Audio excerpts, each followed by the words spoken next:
We've got Dell from Roleplay Cafe up top there playing Abernathy, the human ciphermancer. We have David below Tenzin playing the warrior monk, right, basically. And Robert the narrator. This is his game. We're playing Peace the RPG, second session. And I can't wait. This is going to be fantastic. Everybody forgive Dell for wearing the Dungeons and Dragons shirt during Peace. Yeah. Major faux Beg. pas, man. That's like Faux pas.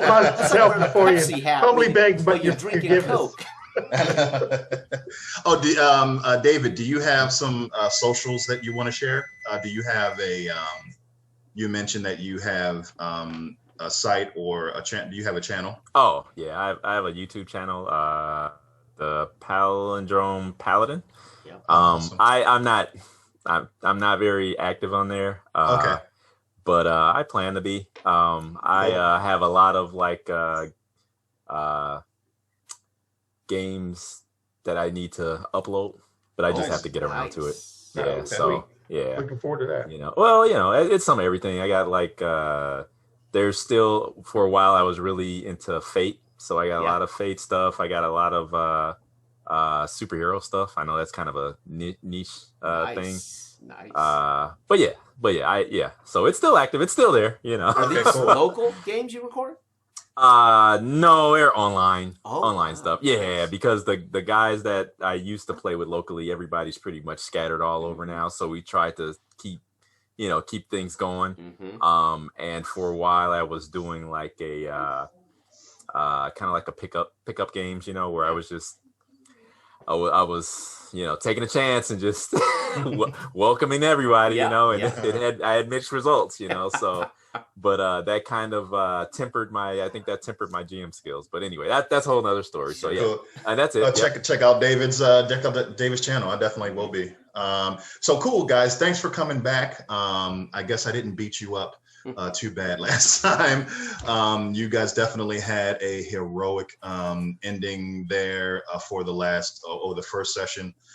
So just as a recap, when we last left our heroes, you guys had put an end to what seemed to be a very foul, dark ritual that this small cult seemed to have been trying to perform, which was causing a lot of havoc for a small village in an area called the Endless Plains, which is a very, very large flat grass plains throughout the center of the island. That is the setting of the game, the land of six peoples. You're in the most southern part of the Endless Plains, and you did away with the evildoers, apparently led by a dark touched ciphermancers.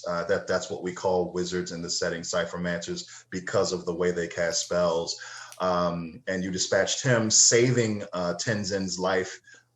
He heroically rushed forward with barely holding on to life, and he dropped the leader of the group and then was dropped himself, and you were able to save him with only one hit point left before death. So it's almost, you couldn't write it excuse me, any better.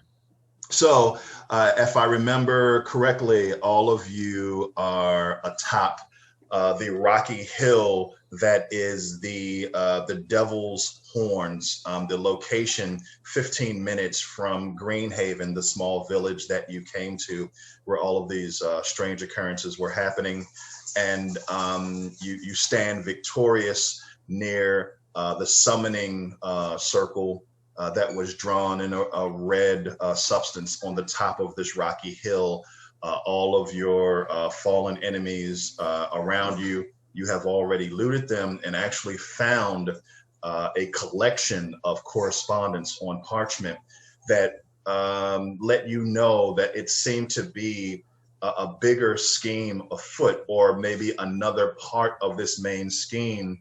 The correspondence seemed to confirm that this dark-touched ciphermancer was working with individuals who were also trying to perform another ritual in one of the largest human cities in the land, Srill, which is on the southernmost tip of the island. So you read through that correspondence. You took away the casting stone of the Cyphermancer, basically a obsidian crystalline bracer that goes from his wrist to his elbow, and that is how Cyphermancers memorize their spells. You severed his arm at the elbow, as is sometimes will happen when you want to capture a Cyphermancer, heal him, but prevent him from being able to memorize spells. So in a couple of days, he will slowly become less proficient at casting, and then stop being able to cast if they cannot memorize their spells. That's how casting stones work in the game, unlike some other fantasy settings. So you stand victorious at the top of the Devil's Horn. What are you guys doing? Okay. The last where I left off, Abernathy had turned around. His face had a pallor on it. It was ashen. He grimaced and said, "We still have work to do." And then I started marching off to go down the hill. Okay. But we had looted the treasure hoard. So Abernathy, I'm walking down the hill, focused on getting to my mount, so I can retrace my steps. Okay. I'll help Tenzin under his arm if he's having trouble. I don't know to what condition he's in, but I'm in very bad shape. So limping along with Tenzin, the nobleman, look at him, leaves us behind.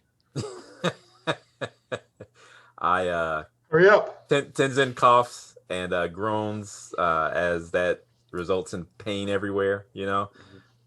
He leans heavily on Sarah, and maybe there's like a branch or something, you know, he can use for kind of like a temporary walking stick if possible, Robert. And he says, Abernathy, you know, his mind is focused on other things. I'm sure he means no harm in it. I just hope he remembers there were enemies down there that we bypassed to get up here. I hope he's not too. I'm in no condition to fight my way off of this mountain. Now, Robert, that is our only choice. There is only one path that leads back behind us. That is it. Yeah. Okay. Unless you are going to climb the large rocks that completely surround the hill, that almost act as a wall. Mm-hmm. They're about 40 feet high. You only have to climb maybe 10 or so feet up, and then the 40 feet down the other side, and you could come up off the hill with the hill between you and the cultists that you distracted upon entrance. Okay. I point ahead and say, our fated path apparently lies before us once again. Do you tarry? By the way, everybody, I'm sorry. I'll sorry about that, Dave. I'll let you continue. I just want to let you know real quick. Did you take your battle scar for being knocked to 0 hit points? Let's see here. No, I'm still at 3, so I need to go up to 4. Okay. Okay, thank you, sir. And everybody take a battle scar for this this fairly challenging encounter. Okay, so 5. Okay. Whew, I was down to 0, so that's going to come in handy. Yeah. Okay. And I'm sorry, Tenzin, you can go ahead. You can continue. I lost my train of thought. Sorry. No, it's okay. I know what I was gonna say. Perhaps we should consider Greenhaven as our next objective. I say, as much as I hate to admit it, not kind of look down and I guess see the obvious like extreme bruising that has to be all over my body. You know, I say I think I will need some attending to by a healer of some sort. Yes, I as well, Tenzin. We must somehow get past that camp. Let's hope the nobleman. Let's hope the nobleman is wise in his speed. I'm sure his knack for convincing others will When I roll my eyes at that, will be the key to our salvation. or our demise, Tenzin. So I do have a commanding presence. As you guys descend the Devil's Horns, the winding path down the hill, all of you smell something burning. And then Abernathy, as you get to the bottom of the hill and have the ability to step out into the open from the bottom of the hill, which is kind of flanked by the tall rocks that kind of form a wall around the hill, natural wall. What do? You don't hear anything, but you do smell something burning. Okay, well, I'm taking that since they lit up the tent. I'm taking it that it was that. Am I still seeing plumes of smoke or? Yes, you're seeing wisps of smoke. It seems like a fire may be dying down. Okay, I come to a halt just as survey before I walk out into that to the open of what I'm seeing here. All right. So you look out upon the cultist camp, which was composed of 5 large tents, and you notice that the 5 large tents. The tent that was furthest away from the entrance to the bottom of the hill is completely burnt to the ground. You don't notice any movement or cultists, and as a matter of fact, the horses and wagons that you did see upon your entrance are completely gone. Jeez, the ones that we arrived in. The ones that were there apparently, which brought the cultists to this location, are now gone. So they've taken those and head for the hills. Yeah. Okay. I'll turn around and look over my shoulder. Sarah, Tenzin, I'm calling up the ridge. And by this time, they are walking up a couple of feet behind you. You know, what did you tarry? When I said, come, let us get our milk. Oh, forgive us, but you move so swift. It is proper that you ask for forgiveness. And so you shall have it, but follow me. We must replenish and restore ourselves. Are there still tents here that are there are still tents here? There are still 4 large tents that are unharmed. Wait, Abernathy, we are, if you have not noticed, Tenzin and I are in very bad shape. We may be wise to stay here. If they have fled, it may be wise for us to camp here. Utilize this old site. This foul place? We wouldn't no more than 15 minutes, right? Away from. Correct. Why lay here out in the open when we can head back to, what was the name of the town, Robert? Greenhaven. Greenhaven. Okay. I wave Sarah away and say, perhaps if you can check the other tents to see if there may be something of use to us within. I'll wait here. Okay. So I go kind of just sit and look in the first tent. Okay. You look in the tent, and it definitely looks as though someone. It's been ransacked as if someone was trying to leave in a hurry. You guys know that now this is where my memory is going to fail me. You sent at least one of the guards, the human guards, in medium armor, running for his life, wetting himself as he ran down the hills.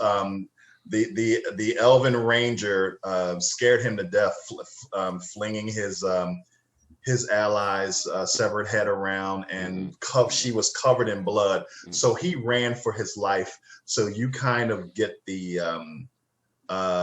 assumption or the idea that he came down screaming bloody murder, and the other cultists were like, whatever he saw, we don't want any parts of. So they may have hurriedly grabbed their belongings, thrown them on the wagons, and hit the road. I've already swung myself up on the mountain, headed off. Since I'm at a command, I have no doubt that it's going to be followed. I'll poke my head out. It looks as though they have abandoned and left nothing but their rubbish behind, Tenzin. And there the fool goes. I guess we are going back to Greenhaven. Okay, I say so be it. I was hoping that we might have been able to find something to perhaps give us another clue as to where these malcontents went. But I shrug and I say I guess it's not meant to be. So we better. And by the way, David, something that Sarah, when she was looking through, I think it was Sarah who found the correspondence on parchment. She did mention Shrill as, and basically what the correspondence said is that they found the perfect location for the ritual in Shrill. And they actually found a warehouse and gave a warehouse number. And they said the correspondent says they can't believe their luck that they found the perfect location, and it's covered and protected so that prying eyes can't nosy around. So it's fantastic. And in a couple of days they should be ready. I mean, they give a date. Do we have any? Understand the wisdom. Do we have any general knowledge of Shrill at all, our characters? Yes. All of you are familiar with the city. You know that it is a city built on, half of it is built on a swamp, the other half is on dry land. It is 55% goblin and 45% human. And the city itself, the goblins mostly live on the swamp side of Shrill, and they live in tall, what they call hives made out of mud. These tall structures that they live inside with many winding corridors and secret entrances and holes and so forth. And the swamp portion of the city is also covered with rickety wooden bridges, so you can travel the swamp district either by footbridge or by small boat. Is it considered to be, I don't want to say a dump, but I mean, is there any kind of, is it a hub of trade? Is it, what is Shrill known for? Shrill is known for you being able to get anything you want, legal or otherwise. It is actually controlled by human syndicates. There you go. Who all are kind of responsible. Each syndicate has its own crime that it specializes in, and you really can't. Other syndicates can't approach those other areas or encroach into those other crime areas or enterprises. But basically, robbery, assassination, and black marketeering are things that all of them can freely participate in. So the city is, I think in the book it says, the human city of Fortress is the religious and military power of the setting. That the fortress is the heart of human society in the game. Arden the city that a nation that Abernathy is from is the center of wealth, learning, and art and culture in the setting, is the heart of human society.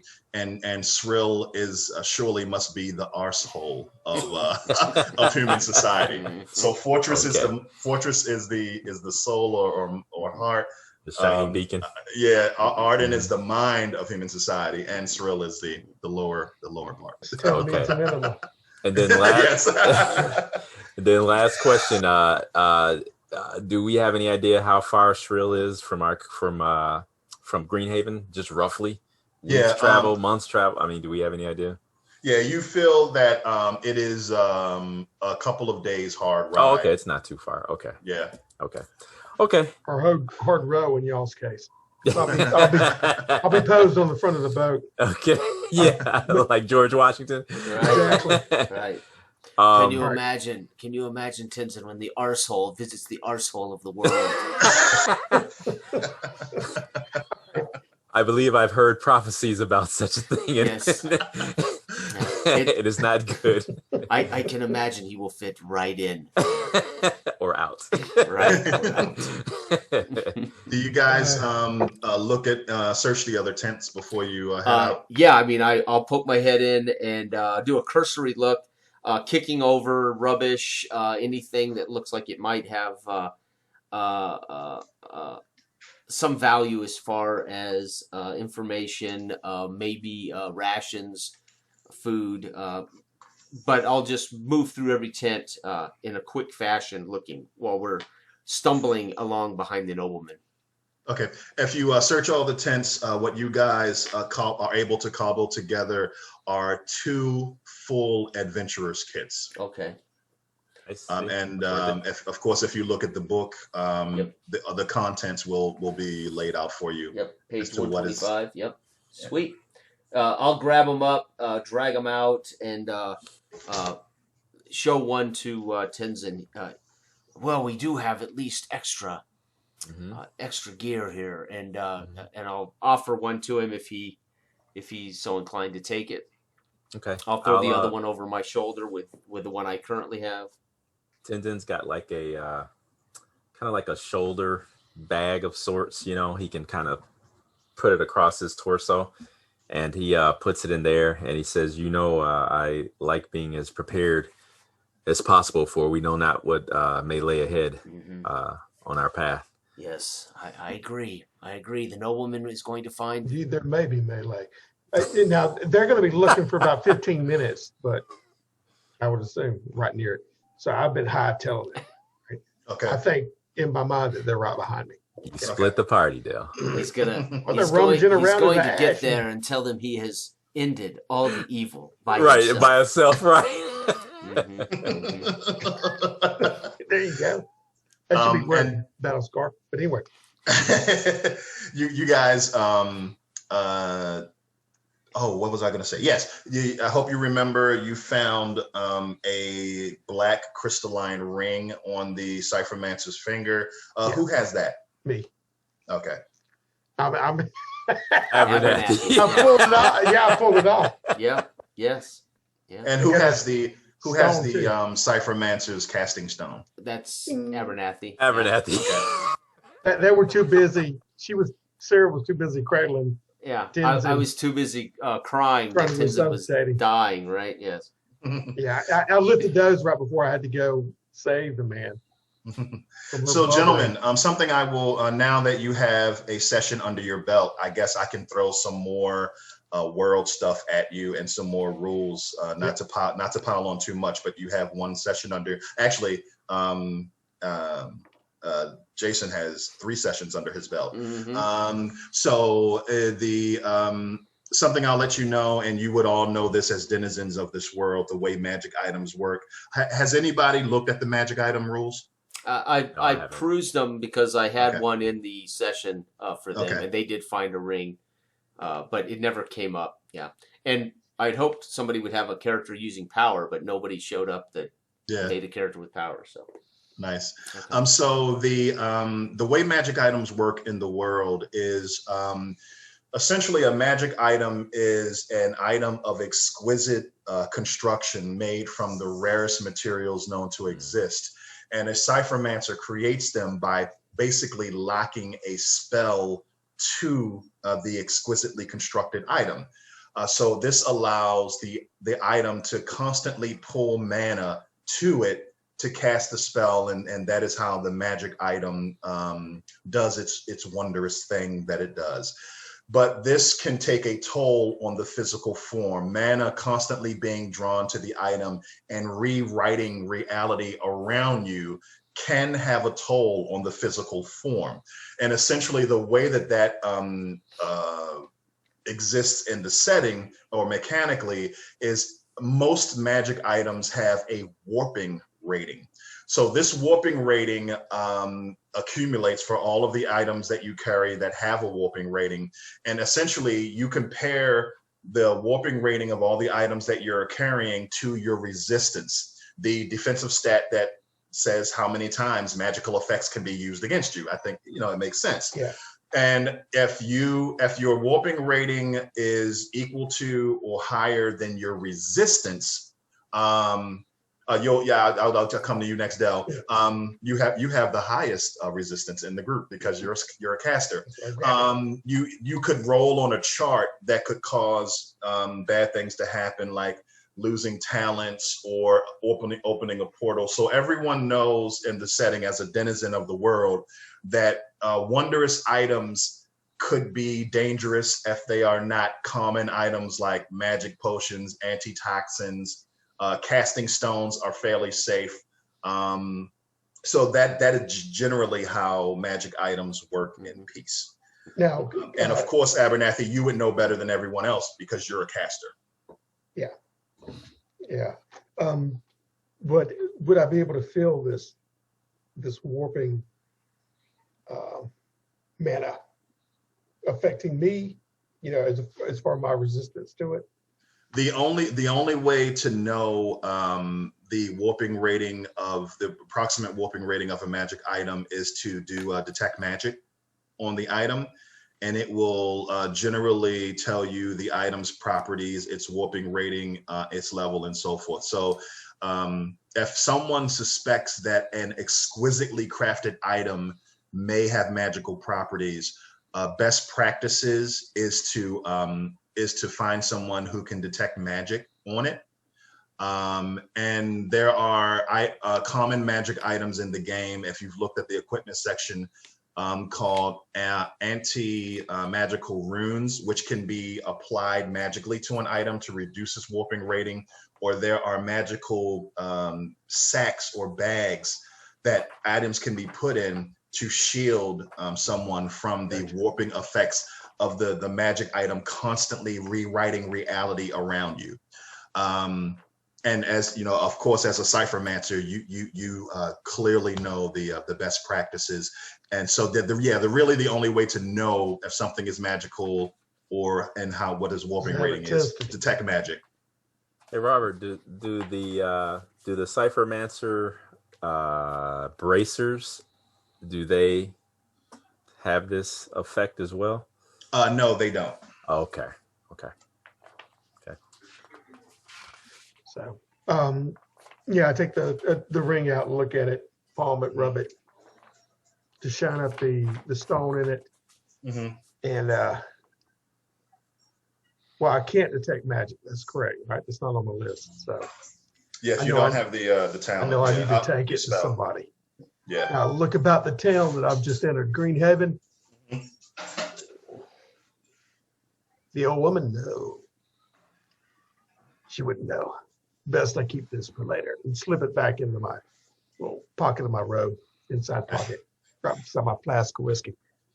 I don't have no flask of whiskey, but if I did, this would it be. But anyway, I turn around and look over the horizon, expecting to see Sarah and Tenzin. Okay. As you arrive in town, and as Tenzin and Sarah are walking back to the 15-minute trip, you guys notice that the air is a little bit cold. There's a little bit of a chill in the air. It has been overcast most of the morning, But as you guys leave the Devil's Horn, the sky opens up and the sun peers through and cascades light down upon the endless plains, and the air begins to warm around your skin and give you a pleasant feeling. And as you continue walking and riding, in your case, Abernathy, the clouds, the overcast skies opens more and more, cascading more sunlight down on the endless plains around you. And by the time all of you make it back to Greenhaven, the sun is shining brightly in the sky, and you're just filled with warmth. So it's like I'm leaving a wake, in effect. Yeah. And they're traveling in it, and I'm radiating out onto the yeah. Yes, Greenhaven when I arrive. You know, as you washes over like the tide. So, of course. No, you know, as far as the way I get it, and I look over my shoulder and look at the thing, and then go look for the woman. Okay. What's her name? As you come into town, you'll get there before they do, Abernathy. Yeah. You come into town and you notice that as opposed to when you came into town and when you left, children have come out of the wooden cabins that are the structures or the homes of Greenhaven, and they are laughing and singing and dancing and running around. As a matter of fact, you have to stop your horse a couple of times as children run in front of you and excuse themselves. Outside of the old woman's cabin, you see Koss, the wagon master, two men that you have never seen before, and Blaile, the town elderswoman. And the two men are both human.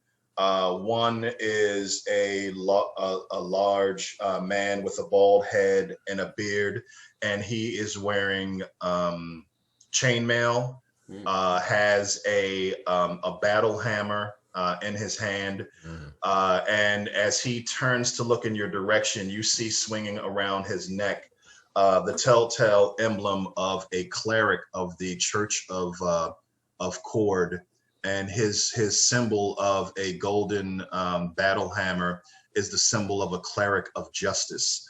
There are 5 aspects the human god of Cord represents, and you have justice, strength, compassion, cunning, and cruelty are all aspects of Cord, the god of balance. Of course, in cities like Fortress and Arden, temples to cunning and cruelty are not allowed.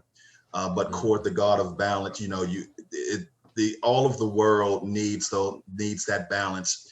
You can't have darkness without light. You know, and if justice could become cruel and decadent if not for the constant test of cruelty, but still good citizens generally don't worship in the churches or sects of cruelty and cunning. But so do I recognize from him the facet of the guy that he represents with the iconography? Yeah, around his neck is a golden chain, and dangling from the golden chain is a golden battle hammer, and that is the symbol of the sect of justice for the Church of Cord, the god of balance. And next to him is a scruffy human with shoulder-length brown hair. He definitely looks like he's up to no good. He's wearing leather armor and carrying a crossbow, and they seem to be having a pleasant conversation with Blaile and Koss. Okay, I pull up short with the horse and back it up a little bit and catch his attention, and just kind of sit there while the horse is shifting back until he eyes me. Tenzin, I elbow Tenzin as we approach. Look, okay. Watch this. Two great men will now speak to each other. Watch. Derek can feel Tenzin kind of stiffen up, because he's concerned about Abernathy's well-being. He knows that everyone doesn't have the patience and the understanding to kind of put the work in to see where Abernathy is kind of coming from.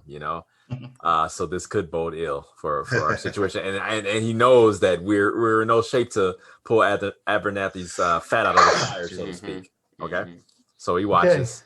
Okay. Yeah, pull up short, and it's a Good luck. Cleric, and I kind of offhandedly, with a little sneer, like he's late for the party. Justice has already been dealt at the Devil's Horn. We have slain the debauchery that laid in that hill. What comes you now? To clean up the residue? Cos says, he looks at you and he sees that you've been injured. Actually, my memory again. Did you take any damage in that battle, Abernathy? No, I was pivoting around them as they was taking it for me. Okay. Okay. Cos says, Abernathy, you're back. Are you okay? More than okay. It is a glorious day, and I'm holding it up as the sun's, you know what I mean? Just kind of radiating I behind me. slap my water skin in his chest. Here, pour this over my bloody hands and let me wash my hands, Abernathy. Myself, I led my two. Where are they? My two accomplices. I'm covered went in to blood. the hills at the Devil's My Horn. hands are covered in blood, and I look at the cleric and nod in agreement. Where you are late. You are late to seek your justice, there, man of Cord. Yes. He steps forward and says, "The justice of Cord is always on time, brothers." He looks at all of you. You have truly been through a hard trial. Come forth, and I shall share the blessings of Cord with you. I am Aethris Hawks. Aethris. Tenzin will kind of nudge Sarah forward and whisper, "Look not a gift, take not a gift in vain." I whisper back, "I'm trusting you, Tenzin." Okay. I I'll look back at him and give him the okay. It's okay to come forward. I'm holding my arms out, ushering. He says, the cleric steps up to you, Sarah. He takes the water skin from Abernathy and starts pouring the water over your head to get the caked blood from your hair and your face. And he has a pretty big hand, and he palms the side of your head and starts to rub the dried blood off of your face and says, "What has befallen you?" It is not as what has befallen us, it is what has befallen our foes. We have stopped a ritual that was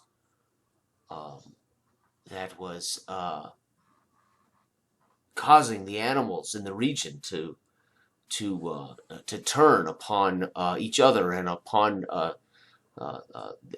the people of the region. They'll tell you here. Kos will tell you what he's seen. Kosov will tell you what we've seen.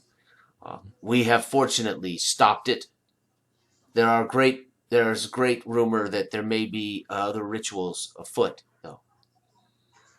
Yes. You feel, I'm sorry, Del. No, when he said other rituals afoot, yes, and then I start unrolling the paper. No. Look there. No. Look No. There. We must. We need horses. We need replenishment. We're heading toward Shrill.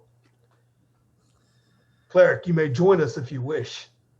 If Cord decides the justice.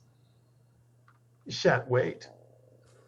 Aethris, the cleric, shakes his head as soon as you say Shrill, and you see the look on his face that the response you always get from members of the sex of Cord, the god of balance, that are not cunning and cruelty, then look of that place is a armpit. Yeah. And you notice the cleric's hand that is rubbing Sarah's, the side of her head starts to glow a gentle golden glow, and you feel warmth on your face, Sarah. And with that, let's see, you receive heal your defense in hit points, Sarah. Sweet. She actually closes her eyes and begins in a way to totter as she feels she's greatly fatigued. So it's almost as if she would like to nap as she feels this glow and this heat and this improvement in her. And then she'll kind of shake out of it once it's done, realizing she actually feels rested and better. Okay. And then I'll put an arm on her shoulder to steady her. Thank You clean the girl and make her whole, but Thank you, Aethris. But Tenzin here is in far greater need of your aid. If you would, please, sir. And never fear, we will go to the arsehole of the world, and we will deal with these threats. And he also, do you need any more care? Oh Sarah? yeah, I mean, I'm at yes, but I think Tenzin needs care first. I will get rest and hopefully begin the process of healing.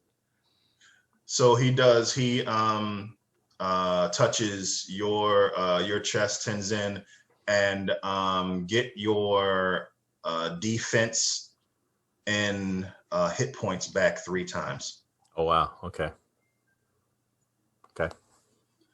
And how about you, Abernathy? He looks at you. I'm good. I thank you for healing my comrades. They've served me well and shall serve me well in the future as we head toward Krill, which we shall not haste. Our dally, 2 days hence, the ritual will be taking place in a warehouse in Krill. Koss says, will you not be joining me for the trip back? I think we have a contract with you, Koss. I think we should.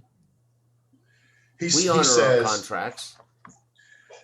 He says that if you feel that what you must do is important, I have worked with Aethris and Creed before. He points to the scruffy-looking one, and obviously the cleric, and says they will accompany me back because if what has happened here at Greenhaven is happening elsewhere, it definitely should be stomped out. Then all I ask is payment for my half of the journey, and we will go to Surreal. So at the beginning of the session, you were given 60. Right. That's right. To here, and you were going to be given 60 right. On the way back. That's right. Okay. Never mind. That's right. You've paid us. Yes. Thank you for your aid, cleric.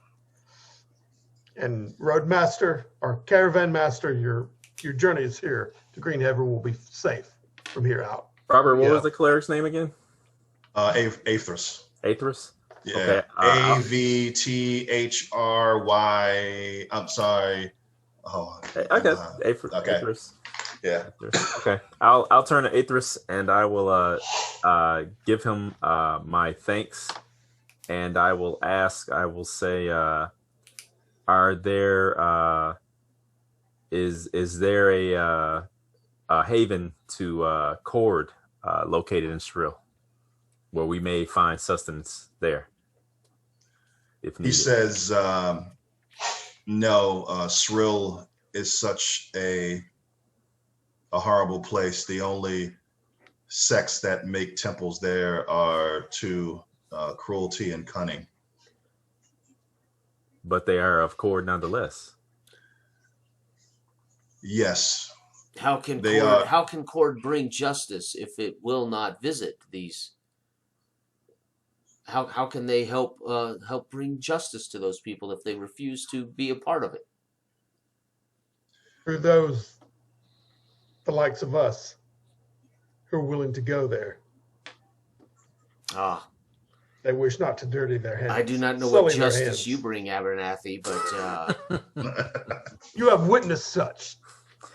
I shake my head at the bickering, and I kind of lean forward more, and I say, being that you know of the dangers of our potential, the quest that we have there, is there no? I don't mean to impose upon you, but is there no other aid or insight that you can give us? He says, there is no, you're not imposing upon me. He reaches into his satchel and pulls out what looks to be a healing potion and an antitoxin, and hands it over to you. The vials clack together as he hands them over to you, and Blail comes over, and you now notice in her hand that she has 3 necklaces made of rope with what looks like a crafted amulets on them, and she says, thank you for addressing the strange happenings around the town. And she comes up to you, Tenzin, and puts one of the necklaces made of rope and looks like a bone and polished rock around your neck, and she says, "This is a good luck charm. The spirits will bring you luck." And she taps you on the chest in a kindly fashion, and then she tries to put one around the neck of Sarah and one around the neck of Abernathy. Okay. Thank you, Blail. I will treasure it, as this is of nature, the greatest of all of our land. My lady, Blail, is it possible there's a place I can rest for the night? Yes, you can use my cabin. And I'll stumble off in that direction, as I still need rest. Okay. Okay. Tenzin will thank her as well and bow. And he will say, it's the least that we can do as strangers to this land and your village. And hopefully this will allow your people to prosper, in peace and in health for many days to come, or many generations to come, I should say. Thank you so much. And may the dragon be with you. Oh, okay. He kind of looks surprised at that, and he bows a little bit deeper. Thank you, my lady. So she knows about the first dragon. Mm-hmm. Yeah, your homeboy. No. Men, the first dragon. I shall expect you all the earlier tomorrow morning when we leave out. Say kind of, if they need rest, but I need flight toward Krill 2 days hence. And I kind of jerk the horse and whatever, slide off of it, and take it over to let the caravan master, regain it. Okay. So if you guys are not going to be up to anything in particular, we're going to move forward after a good night's rest. Everybody who is not at full HP will gain your defense in HP after a good night's rest. Okay. Because your rest is indeed uninterrupted. Good. Cool. All right, I feel a little better about that. I hope you got some peace of mind. You're in denial, girl. I am, because I'm still hurting, but I am. I mean, all that affection you displayed so openly on Devil's Horn. You're gonna go sniffing at me. When you guys wake up in the morning, you hear children running around outside, birds singing. The sun is high and warm in the sky, and it's a different day from when you arrived. The townswomen bring food to you, and Sarah Aethris comes in and asks you if you are okay. Are you strong enough to travel, or would you need more healing? If you would honor me with cords, with the power of cord, I would accept it. He touches your head, and you get that golden glow and that tingle and warmth from the top of your head. It rushes through your body, and he gets you to full health. Oh, nice.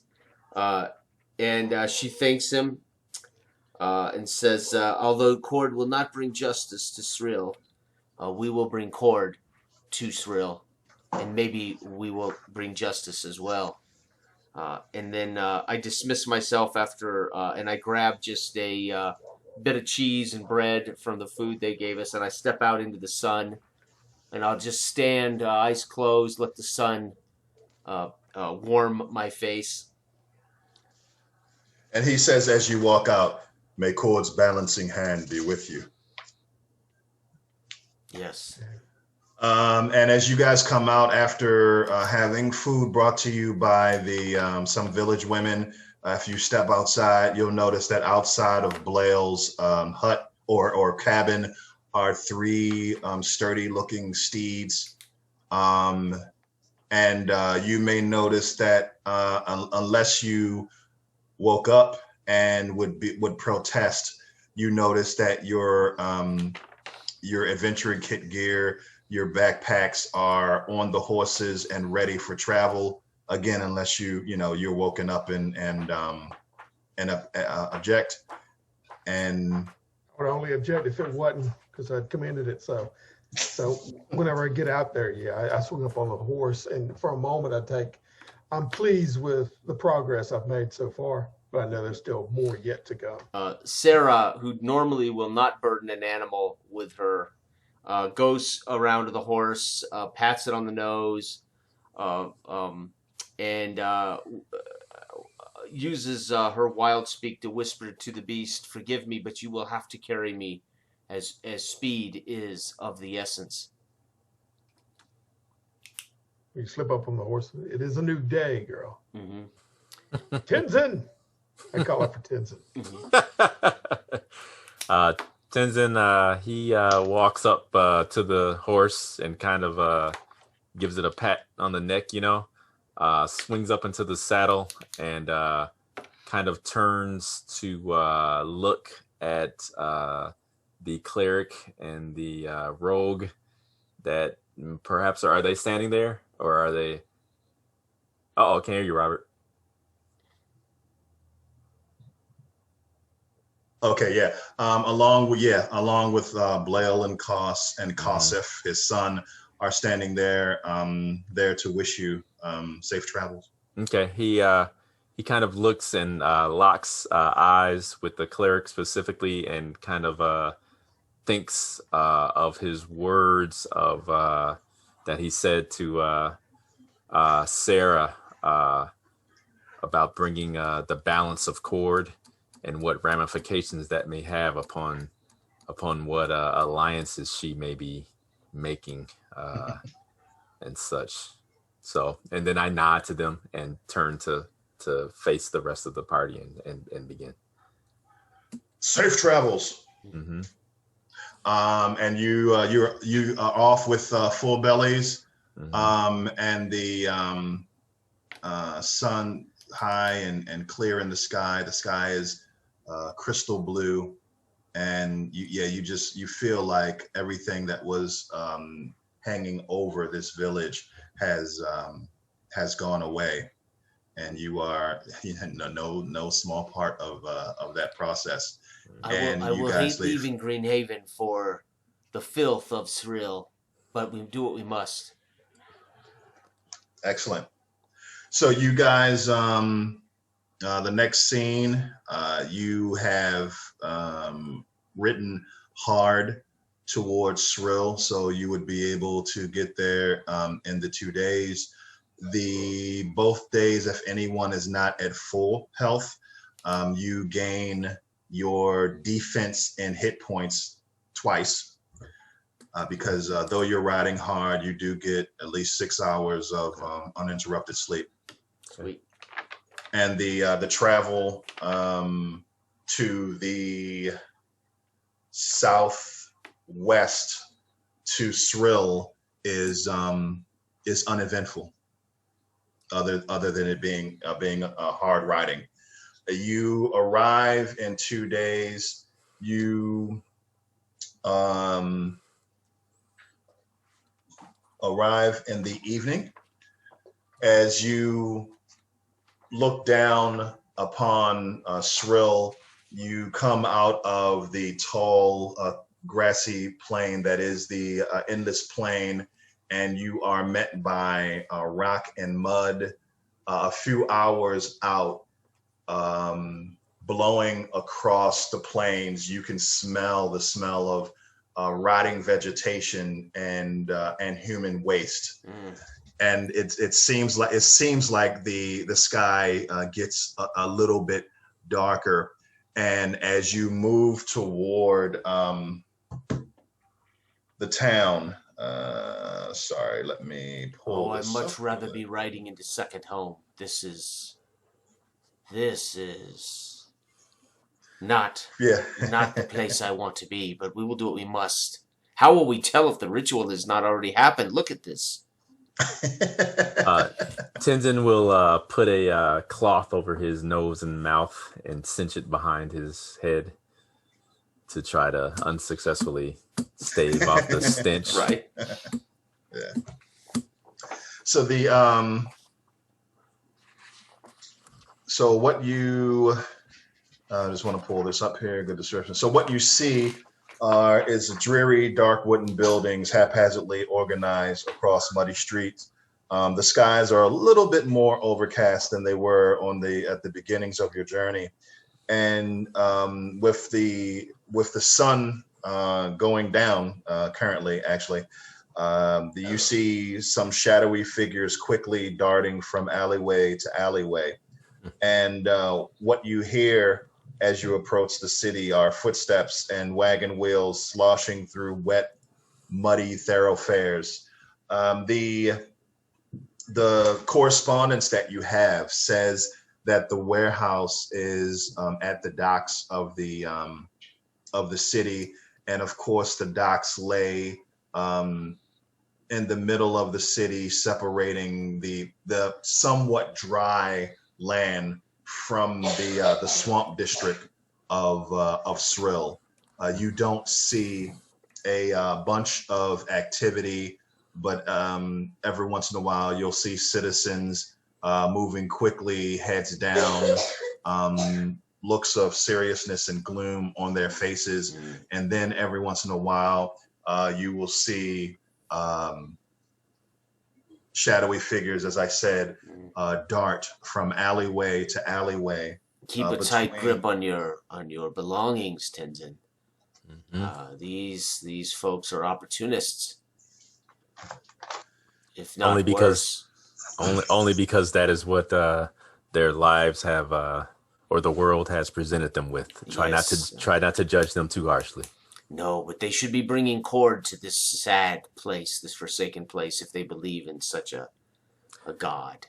Tenzin raises an eyebrow at that and kind of looks at Sarah, and he says, "It is unusual for you to seemingly put your faith in the gods of men." I do not, but if indeed, if Fortress is an indication of what is best in men, then could not Cord bring that to Shrill?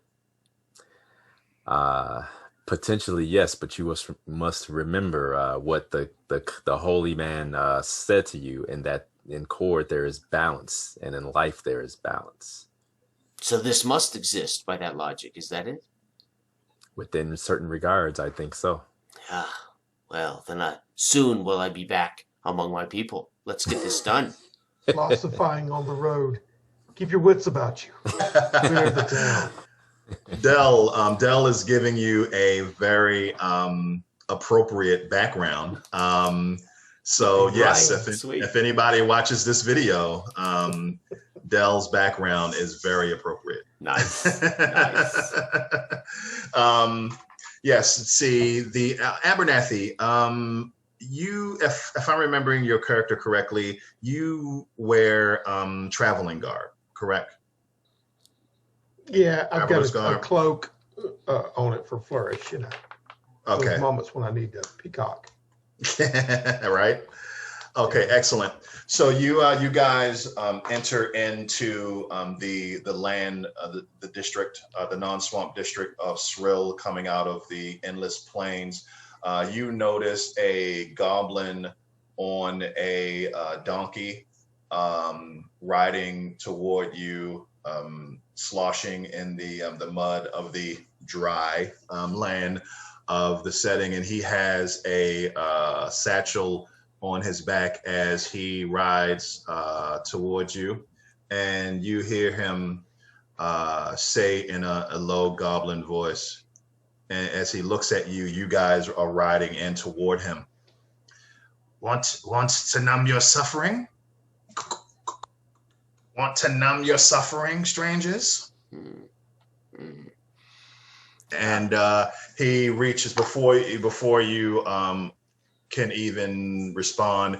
He reaches into his tattered tunic and pulls out a beautiful yellow blooming flower. It's almost like a not a daffodil. What is help me out here, guys? The white flower that you can blow on and it comes apart. And it is a daffodil. Daffodil. Yeah. Oh, that is a daffodil. Yeah. Okay. Yeah. It shows you what I know about gardens. I grew up in the city. I just spent a lot of time as a daffodil. kid doing that. Yeah. Yeah. But it is a bright yellow, and he says as he is almost now parallel with you, he slows his donkey down. Is wet, muddy, miserable looking donkey, and he kind of holds it up towards you. Want to numb the suffering, gents? I want to use my simple casting detect magic on this. It's a miserable creature. So basically, you would, of course, you would roll your power, and that will make your attack points 5. And then, and then you would be spending itself. So you would spend enough attack points to target yourself, which you only need 2. Basically, your resistance becomes 2 when you're casting a spell on yourself or an ally. And then you make your damage check to cast a spell. And because you're casting it on yourself or an ally, you get +2 to the damage check. Okay. All right. So I'll do that. 2 on me. And my damage check is 8, counting the +2 on me. 6 + 2, 8. So you only needed a 7 because that's an average when level against level, and you're casting it on the first level, so it's a 7. So if you want to describe it, Jason.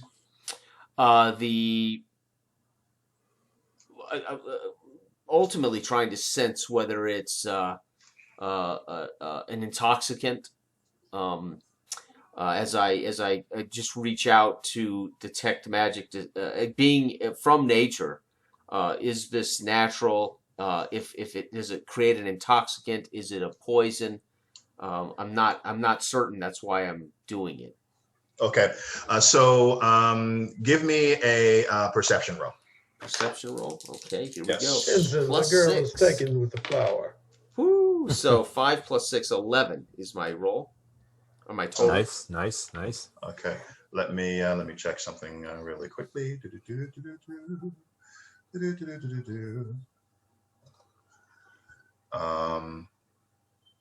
Those backgrounds are awesome, guys. So what I can definitely tell you, Jason, is that you pick up no magical properties from the flower. Oh. However, I'm going to send you a message through Facebook that's going to be, for you, Jason. Okay, sweet. And also, Robert, I think the Zoom has private messaging too. Okay. Just as a there's right at the bottom of your Zoom is a chat bubble. You can click on that. I don't know how you send it to just me though. That's the question. Robert, would I? Everyone, Abernathy. Yeah, you Sarah. can select it. Yeah. Yep. There you go. Would Tenzin be able to recognize the not species, but the type of flower it is through his, what would it be, knowledge? You can use knowledge or actually I would say survival. Oh, survival. Yeah. Okay. But you know what? Knowledge as well, whichever you want to use. Did you send it, Robert? I'm sorry, I'm not seeing it. Not yet. Oh, okay. I'll wait for you guys to get that out the way. And that's the thing, if he knows where the warehouse is. A secretive warehouse. Located near the docks. Let me grab something real quick, guys. Buy a flower for the girl. It's worth a shard. Oh, I think it's worth more than the shard. Right. Abernathy is very arrogant. I love it. Yeah. Fixed. I just need to grab the stats for this real quick, guys. Talk amongst yourselves. We don't want to get in any more trouble. Right. Where are you guys? Where are you? And you guys are doing it with the backgrounds, man. Wow. I got to get in on that. Right? Swampy background there. Of course, we're not in the swamp. You need to, David, because I spent half the time trying to read all your game. Oh, really? Okay. That's my bucket list back there, Cyberpunk, RuneQuest, Netrunner. That is my bucket list back there. Damn you. I gotta focus. Stop looking. Awesome. Okay. I see a Conan up there. That's what's there's a Conan, like a tactical game that's pretty good. Yeah. Okay, here we go. I see why. I know why I can't find it. Okay, cool. I'll send you this information in a moment. Okay. I think it's well worth it. Not that you guys would metagame, but Abernathy would. It's probably not worth Abernathy's attention anyway. Here we go.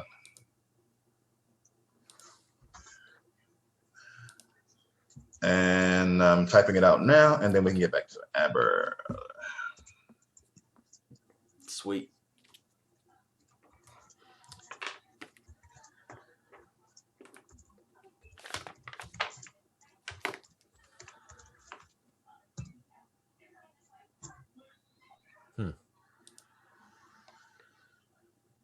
There you go.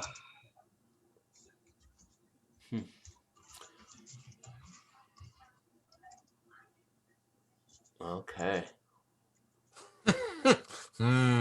Yes. Interesting. Sarah, get the little turd's name. We're doomed. We're all gonna die. All right. Let me know if any of that is not clear.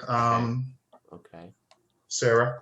So you get that information, and you notice that the flower is not magical. Right. But what was your role, Tenzin?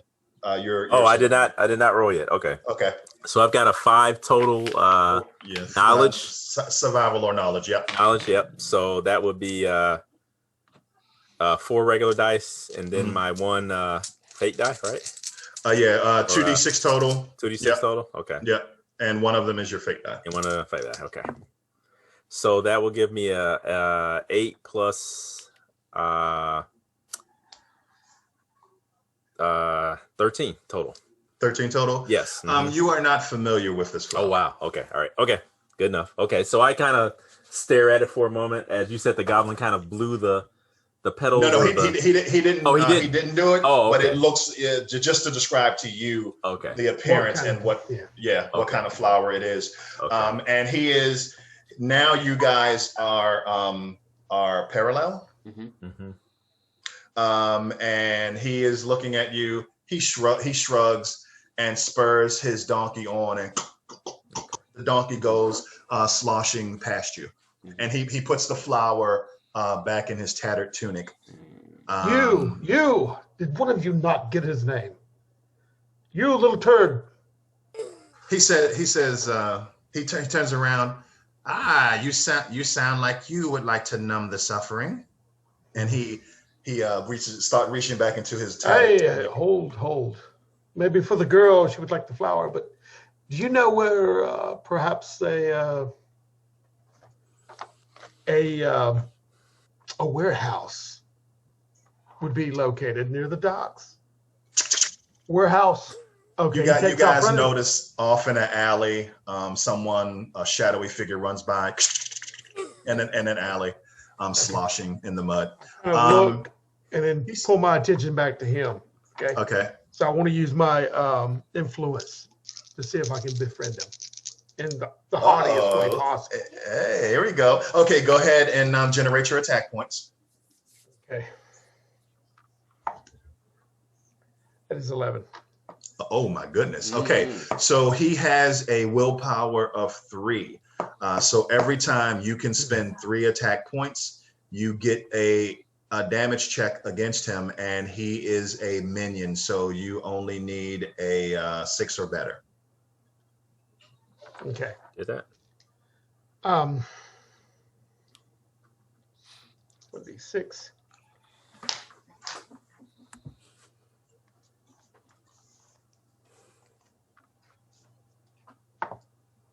It's 12. Now awesome. I gotta do influence damage plus 1d6, right? The 1d6 is coming from The influence at the top center.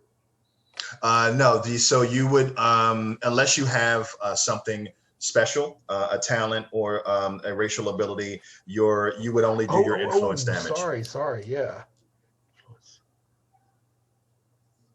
Or unless you wanted to spend a battle scar, you can add a d6 in damage if you wanted to. But otherwise, you would just deal your influence damage. Yeah, I'm just going to deal my influence damage. Okay, so 6. you do 6 to him. Awesome. He seems to be interested in what you are saying. Continue, if you would like. Yeah, your little friend there, what is his name? I'm trying to point to the donkey. Such a docile little creature. He says, this old fella. This is Penzel. Like a stalwart companion. The docks. Would you know where they're located? Give me another damage check. Okay. Now I got to roll. Now I'm rolling influence 1d6. No, so just a damage check, just your 2d6 plus your including your fate die, because you still have 8 attack points left. Yeah, left over. Okay, that's 10. Oh, you are killing it. Yeah, it's 10 roll. He moves the donkey a little closer to you and rubs his his pointy chin and his large pointed ears go up. I could tell you where the docks are. I could take you there. He rubs his fingers together. Possibly. Perfect. Very astute fellow. And Tenzin. Sarah. Yes, Sarah does yes, have- Abernathy. What? Hmm? Are you making friends with the locals? I've got friends in low places. Give me a shard, please. So I I reach back, jingle into my pocket, pull out a couple of shards. You owe me, Yeah. you owe me, Abernathy, and I reach forward on the horse and hand it to Abernathy, 2 shards. She gives these things away. turn around and I have gesture. no need for shards. Tenzin pulls a tattered scroll out of his I'll give you a shard, but I need a flower bag. for the lady. And he looks and he's tabulating and he says, "Yes, according to my calculations, you're at least 12 shards in right now, my friend." And he rolls it back up with a snap. That's tribute. Nice. Puts it That's back in tribute. his. All right, but I reach back and I get the shard Okay. and turn around and I stop, just to say, trade you for the information and lead us there and let's give the girl a flower. All right. He says, give me one more damage check. All right. That's 2d6 plus. Just 2d6, just a straight damage check. This is What I your did level last compared to time. his. Yeah. Okay, that was 6. Awesome. That's all you needed. He looked like he wasn't going for the deal. And then I kind of split a little grin and I'll give him a wink and, Tenzin, motion back to her. watch how he befuddles the ignorant. I think she's enamored with you. He says, "A flower for the lady, of course," and reaches into his tunic and pulls the flower out and hands it to you. Okay. I go ahead. I pause for a second, then I grab it and turn around and hand it to Sarah. Is this what my shard bought me, Abernathy? It bought you my admiration. Mm. All right. I hand her And, the flower. So I'm riding along with it. I don't know quite what to do with it, so I stick it. Lead I on. stick it in my adventures, my pack with my adventure kit. Yeah, where okay. the sun don't shine. There's what is your name, my man, my good man? I am Gase. Gase. Lead on, Gase. There shall be perhaps more for you. Robert, did we all notice the shadowy figure that Yes. skittered by? Okay. Yeah, it seems to be more of the of the usual here. Are we noticing any other denizens around us at all, or Every once in a while, a couple or a young man will come out walking down one of the thoroughfares and go into one of the buildings or across the thoroughfare in front of you. Not But a lot of activity. this is not a hustling and bustling town at all by any means, apparently, huh? Not currently, no. Okay. Right. Okay. And I will lead you. And he spurs the donkey on and turns around, or is already facing you, and goes past you and starts going deeper into the into Srill. I have set this up with the guy. Let's follow the little turn. I turn around. Okay. All right. Spur my horse on and follow. Excellent. So as you guys are moving, more of the same shadowy figures darting through the alleys. Every once in a while, you'll see citizens walking heads down through the town. The smell of rotting vegetation and human waste, human and animal waste gets stronger. You start hearing the sound of muddy, foul water moving ahead of you, and you start to see larger, darker wooden buildings that look like they could be warehouses. You start seeing dim candlelight or torchlight dancing across the dark wooden buildings. Some of them covered with moss or other vegetation, and you start hearing the sound of voices, the sound of maybe men drinking, and a little bit of dancing as you start getting closer to the dock. And you also start seeing wooden rickety footbridges leaving the land and going over into the swamp. And you actually see a small boat that is docked, and a goblin sitting on the boat, just staring around. And as you guys are approaching, he says, "It's not much farther now. It's that building is the warehouse you want." And when he says that, you hear the sound of a woman, and she yells, "Get away from me, get away from me." And you hear horses riding hard toward you. And then around the corner of the building where he pointed out the warehouse, you see a woman with a carriage and being led by two horses, and she's riding hard toward you. And on the back of the carriage, you see a horrible creature. It is squat with a pot belly and short legs. It has long, thin arms and big clawed hands.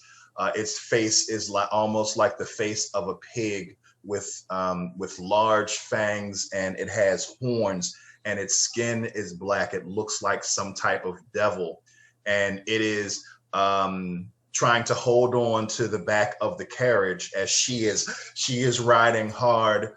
She looks alarmed but not afraid, and she clearly is a Fortunite woman.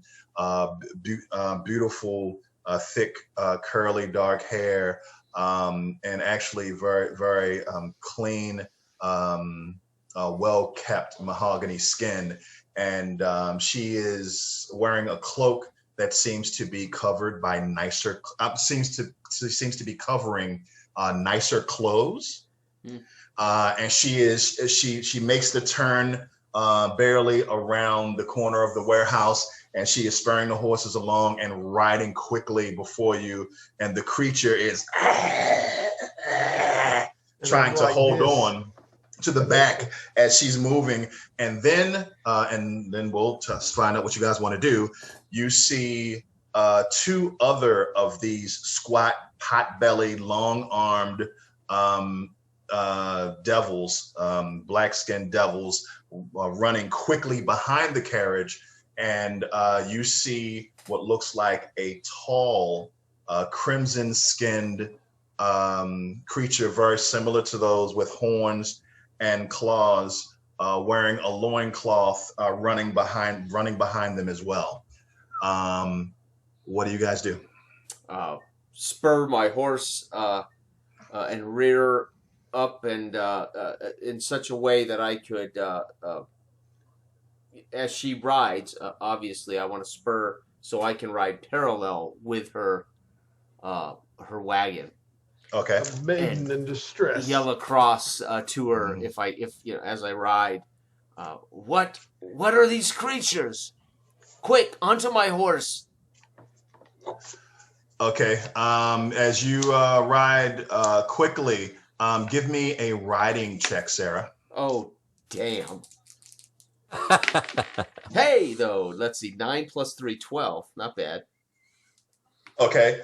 Let's see.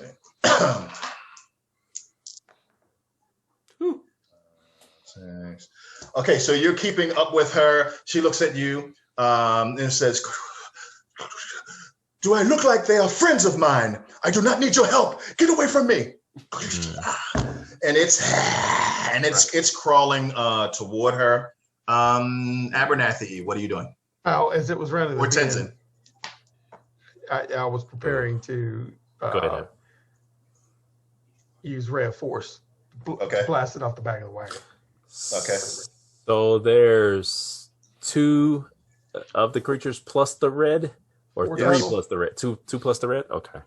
3 total. Three- 3 okay. of the squat ones, and Oh. then the tall red. So 4. Okay, Yeah. 4 total. Okay. Yeah. Yeah, Only hanging one the on the back of wagon. Yeah. The rest of them I fell off the will. wagon. Tenzin will leap off of his horse onto the wagon. Awesome. Well, why don't we? We'll do initiative after this, and I'll let and Abernathy will take his shot, and then we'll just do initiative. Okay. Give me an acrobatics check, my friend. Okay, so 2d6 plus 6 for my acrobatics. 2d6 plus 9. Nice. Dang, man. Yeah, that's my thing, man. 11, 16. Ooh. Cool. You jump off of your horse. You land with no problem acrobatically on top of the carriage with no problem standing right in front of the creature. And Abernathy, if you want to go, everybody, if you're going to do an attack stat, go ahead and roll up, and I'll let Abernathy generate his power points. Okay.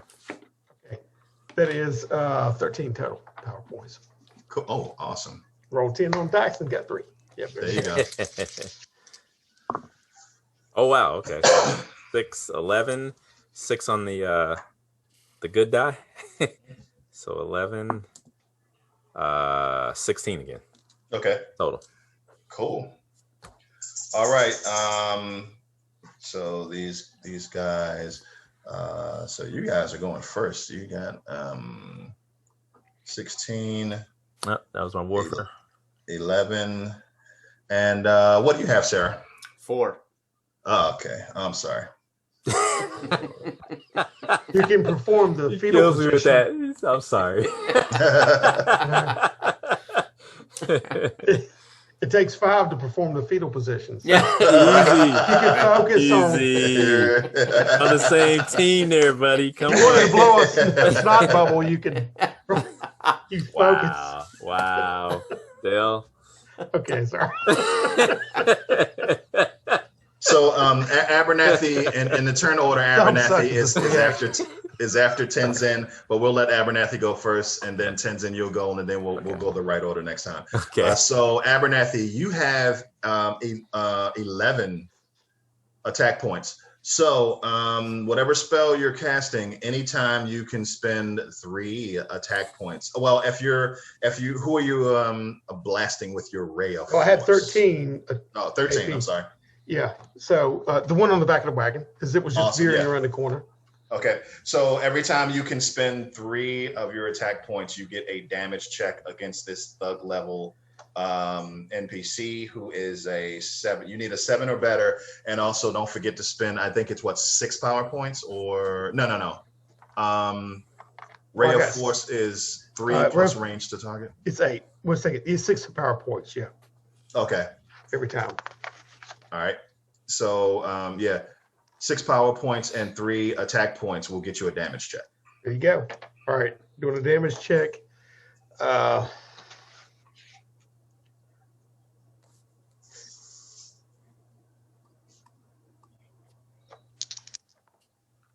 Okay. I rolled a 6. No. Okay, so your blast goes between it and Tenzin, and it hisses at you, fang-filled mouth, and continues to move forward, which is now toward Tenzin. Well, can I grimace and use one of my power? My battle scar to refocus and knock it off, because nobody Sure. hisses at Abernathy. Reroll, looking for a 7. Okay, that was good. That was 10 plus. Yeah, that's 10. 10 damage? Yeah. Okay. Well, I mean, not 10 damage, it's 13 damage, but I rolled Okay. a 10 on the check. Cool. So Well, actually, no, that's exploded. Gee whiz. Okay. Come on, that Dale. don't really matter, but you know what I'm saying. It's 14 now. What are you doing, man? okay, cool. So that is a good hit. And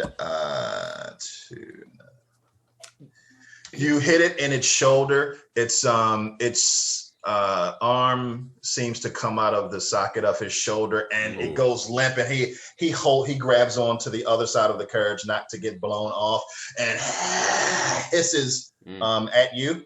All right. You have another attack. You have actually another 2 attacks. Yeah, a smug sneer crosses my lip. And 7 or better. As it's going around and he's already halfway swinging off of there, I throw another one right at him. Okay. Oh, jeez. No, that would stump. 3. Okay. Control your horse. Okay, I got one more. That was good. That's 11. 11. Nice. Yeah, That one hits him squarely in the chest. Its claws scrape across the top of the caravan. I'm sorry, the carriage, blowing the devilish creature off of the back of the carriage, and he lands in a bunch of wooden crates, smashing the crates, and his tongue is hanging out of his mouth, and he is completely out. Stole my thunder. That's okay. Did you see that? What is your name? I'm addressing the goblin. As they're passing by. Oh, you guys are right. Did you stay where you are? Yeah, I'm okay. on my You stay. horse. Okay, yeah. The goblin. You turn around and talk to the goblin, and he is gone. Yeah, I turn around, get basketball. I'm bewildered for a moment as I'm looking, whatever. And they're going by me in a rush. All right. These things are moving really quickly. To be about 4 feet tall, pot bellies, almost no legs at all. If you can imagine E.T., a pot belly sitting on just feet, essentially clawed feet with long arms. They are bounding with their arms, approaching the wagon, and one of them jumps onto the back wagon carriage and grabs on to the carriage. Yeah, this is their initiative. No, Tenzin. I'm sorry, Tenzin, you're next. Well, Sorry. since Abernathy knocked the one creature off, can I hold my action or wait to Sure. to respond? That's what I'll do. So he'll perch on the back of the carriage, kind of hanging on as it's lurching back and forth, Okay. kind of keeping an eye on these other creatures as I guess the one Leaning off the reaches back, up yeah. to grab, and then once he does that, I'll see if I can deal with him. Okay. So then the pot belly squat creature runs, grabs onto the back of the carriage, and hisses at you, Tenzin. Would you like to take your turn now? Yes. Awesome. I will. Go ahead. Go ahead. Oh, okay. I'll. Tenzin will use a 3 contact stance and attempt to kick dislodge the creature with a swift kick to the clawed hand or something, to see if he can dislodge it. Okay. So every time you can spend 3 attack points, you get a damage check. Okay. All right. It's a thug, so you need a 7 or better. 7 or better. Okay. Okay. Well, there's an 8 right there. Awesome. And he's using just his feet. So that would be Straight strength. Straight strength. Oh, strength plus 2. Is it straight strength? Okay. It's strength, and plus from your hand-to-hand combat training. Yes. What plus Yes. 5 damage? Yeah. I got you. Yep. Okay. All right. So let's see then. Where's sorry guys, it has been a moment. So I should have been ready. Let's see here. Oh, okay, there it is. Okay, so that'll be 8 points of damage. Okay. And let's see, does it matter? Should I do that? Yeah, that's all. Okay. All right, so he kicks him for 8. All right. So a couple of teeth fly out of its mouth, and you see this red blood fly from its mouth, and it holds on to the. Let me see. Strength check.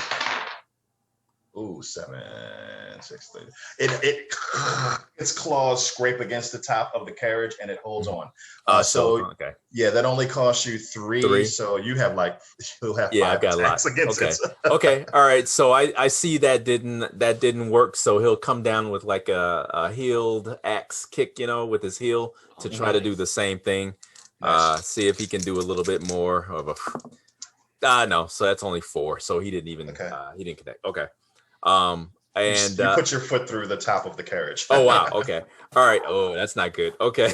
But you're not stuck. You just crack open the top. Well, yeah. Cool. I'm destroying her carriage. That's coming out of your paycheck. So, that being said, maybe what I'll do so I'm still able to act because I have the points to do so. Is that kind of how? Okay. Yep. Okay. Yeah. Okay, so that's just 6 points, so I have a lot left. So then maybe what I will do is one creature tumbled off and crashed into crates. Okay, one creature's grabbing on here, so there's still 2 left. Correct? Yes, there is one of the squat potbelly running the red behind, and the larger red one. Okay. All right. So what I will do then is Tenzin will actually attempt to crawl down the back of the carriage onto the back of the creature that's holding on. And about how far away are these other 2 creatures? Are they? The closest one, the potbelly one, squat. The next one is about 10 feet away.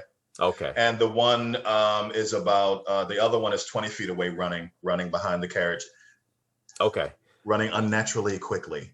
But he is upright, muscular, a humanoid body, but it looks like a large red devil in a loincloth. Okay, so what Tenzin's gonna do then? He doesn't know why they're so intent upon stopping this carriage or whatever, but obviously the leader is the one who they really need to focus on. So he will, and I'm kind of. I know I'm doing multiple things right now, but my intent is to he'll hop off the carriage onto the other running dark creature. Just do like an attack upon him. Okay, give me an acrobatics check. Yeah, my intent is to get closer to the leader, to the red. Okay. One. Yeah. So, long story short, sorry. Nice. That will be a 10 total plus acrobatics of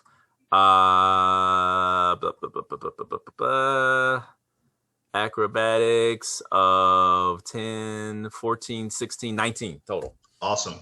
Like a ballerina, you jump gracefully off of the carriage, flip in the air, and you were attacking the one that's furthest away. Yeah. Or attacking the one in the middle. Yeah. Okay. All right. So every time you can spend 3 attack points, you get a damage check. Looking for a 7 against this thug. And I can double up those. Is that possible? So basically, okay. On your turn, you get a move action, 2 simple actions, and all your attack actions, which include you spending your attack points. Okay. So I had a 16.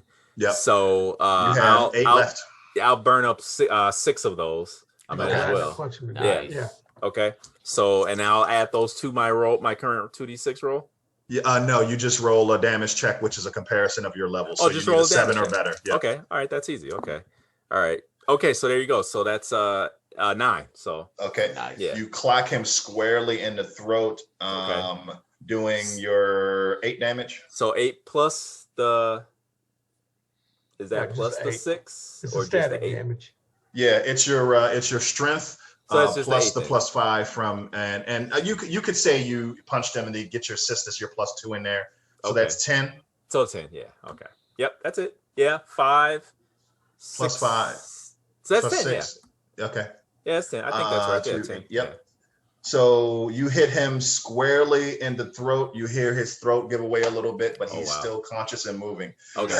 And you have one more attack against him. You think that this, if you hit him, he'll drop. So I'll do that then. Okay, I'll try to take him out. So that just leaves the one that's still kind of holding on to one arm. the big guy. The big guy. Okay. Yep. Oh, 11. Okay, so I hit him. Yeah. All right. Describe it. You take him out. So once I leap on him, and we're still actually the momentum we're still going forward actually because these seem to have kind of an unnatural strength about them. Mm-hmm. So Tenzin will punch initially. His first attack will punch the creature in the throat, and then he'll come around with an elbow to the other side of the esophagus and just crush it. Okay. And its tongue comes out of its mouth. It grabs his throat and falls over. Okay. Motionless. Okay. And now their turn. So now Abernathy and Tenzin, you'll go last, Sarah. Unfortunately, the one on the back of the wagon just holds on, digs its claws into the carriage, not wagon, and is climbing toward the woman as the wagon continues to move down the thoroughfare, the muddy thoroughfare. And the big guy, he looks at you, Tenzin. You look like you're doing your thing. And as he continues to run, he's running past you. He thrusts his palm at you. A large ball of fire comes from his hand and attempts to engulf you. What is your resistance? I didn't see that shit coming. Wow, that's nice. Huh? Oh, you're muted. Yeah. 8 resistance. Okay. So it can get 2 attacks against you. It's a lieutenant, so it needs a 6 or better. I have a 7. Okay. I will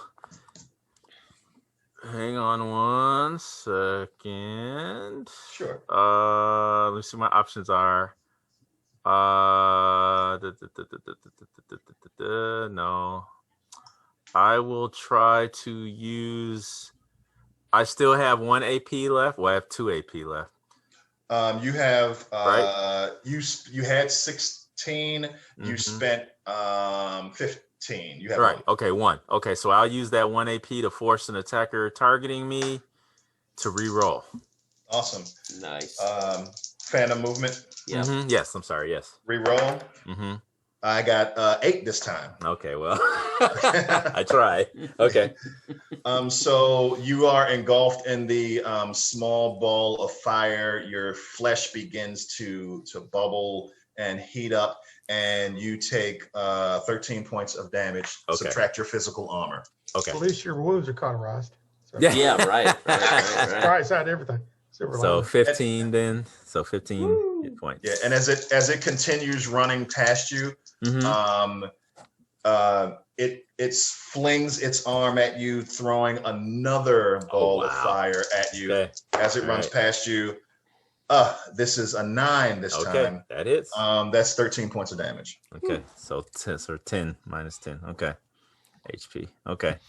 So and it continues moving. Okay. That's its turn. Sarah.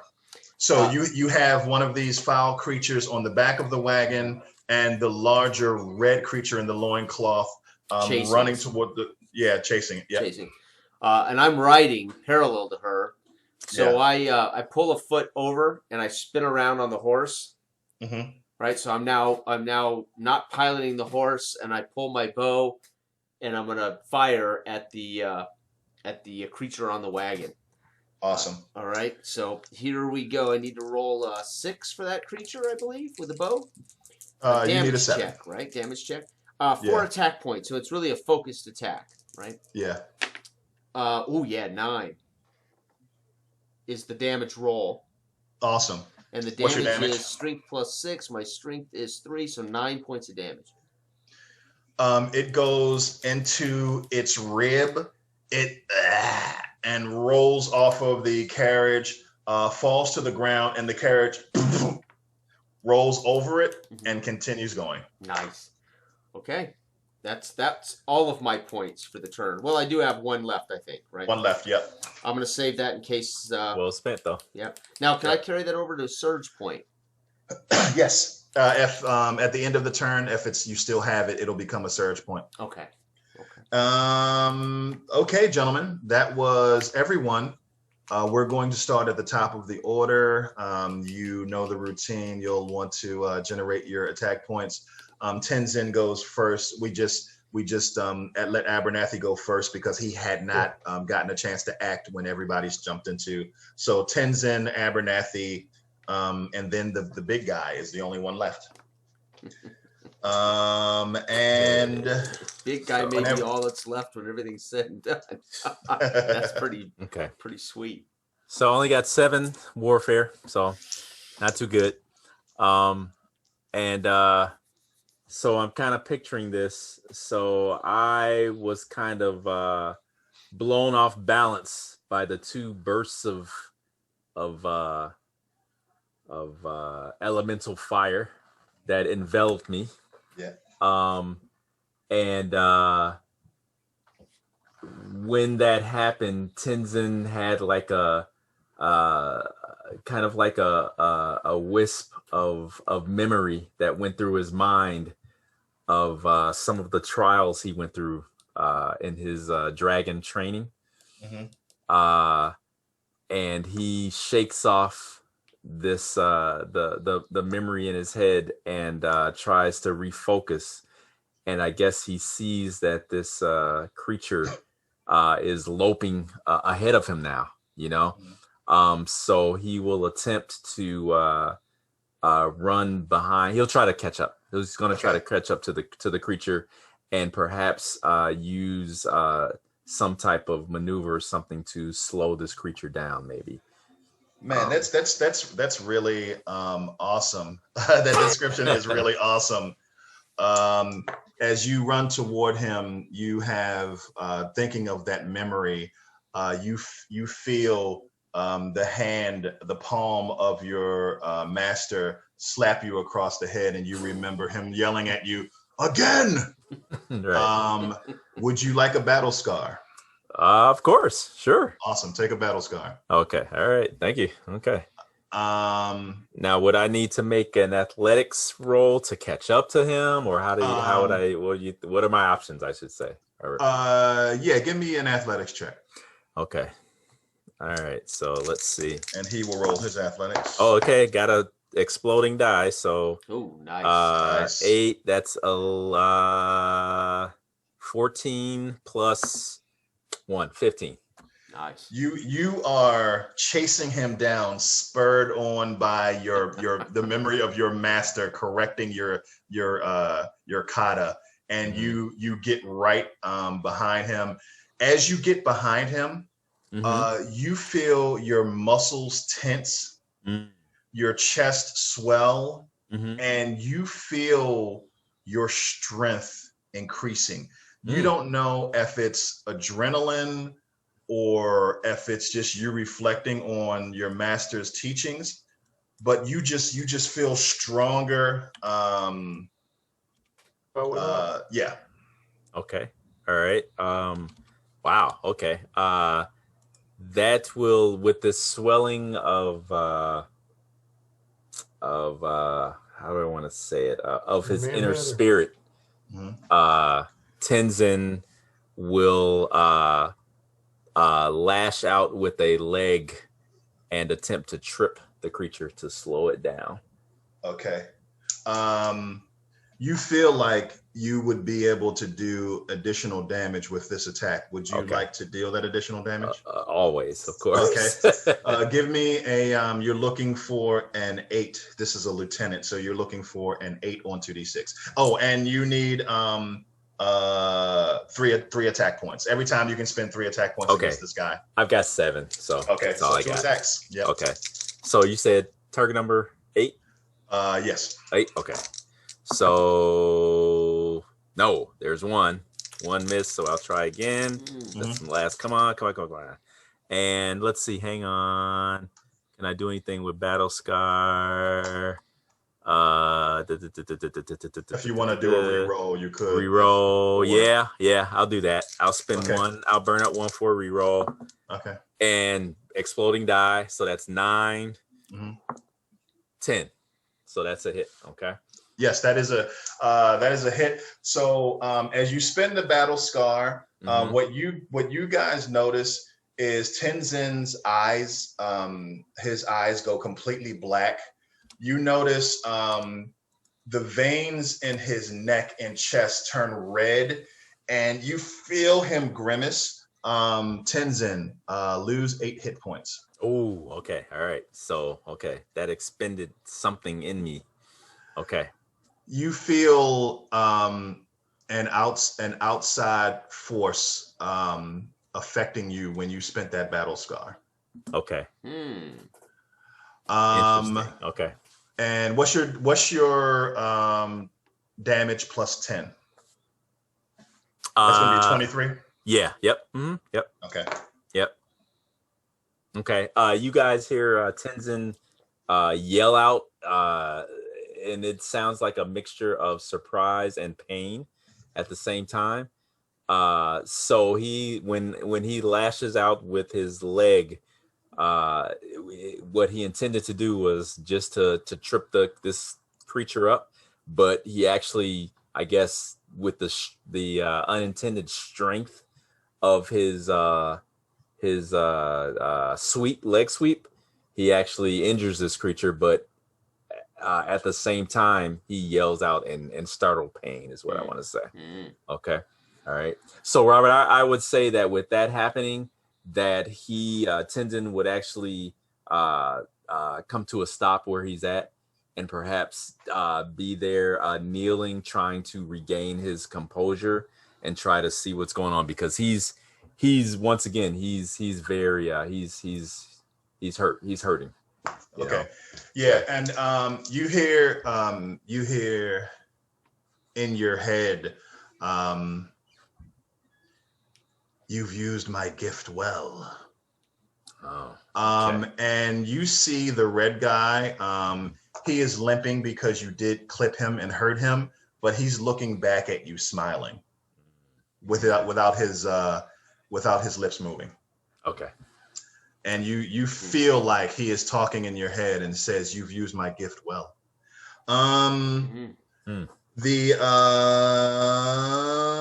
That was Tenzin. Yes. That was both of your attacks, right, Tenzin? Yeah, I'm done. Okay. Yeah. Abernathy. Right.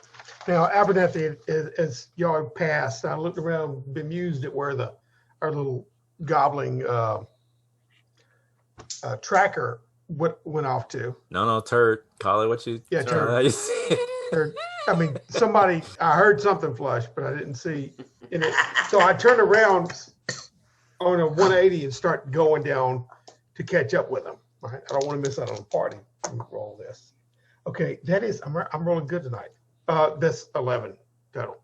Okay, so I'm following this red demon-like dude, and I'm looking in front of him a little bit as the wagon's jostling, and I see see what appears to be Tenzin leap off, land on top of something, and then I'm expectantly as the red demon's bearing down on him, and I see these flames come out and engulf Tenzin, and then Tenzin rise up out of them and do a leg sweep and almost like double tripping as he's going forward, and he turns around to see, but I'm already throwing and casting glue right at the dude's head, right in his face. All right. Right? Go for the eyes and suffocate. So you'll need 8 attack points for your spell. Yeah. I got 36 left, so that'll whittle it down. Okay. And you need a 8 or better for the damage check.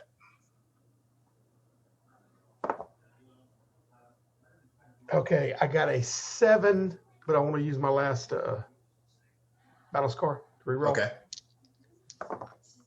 Oh, that's even worse. 4. Okay.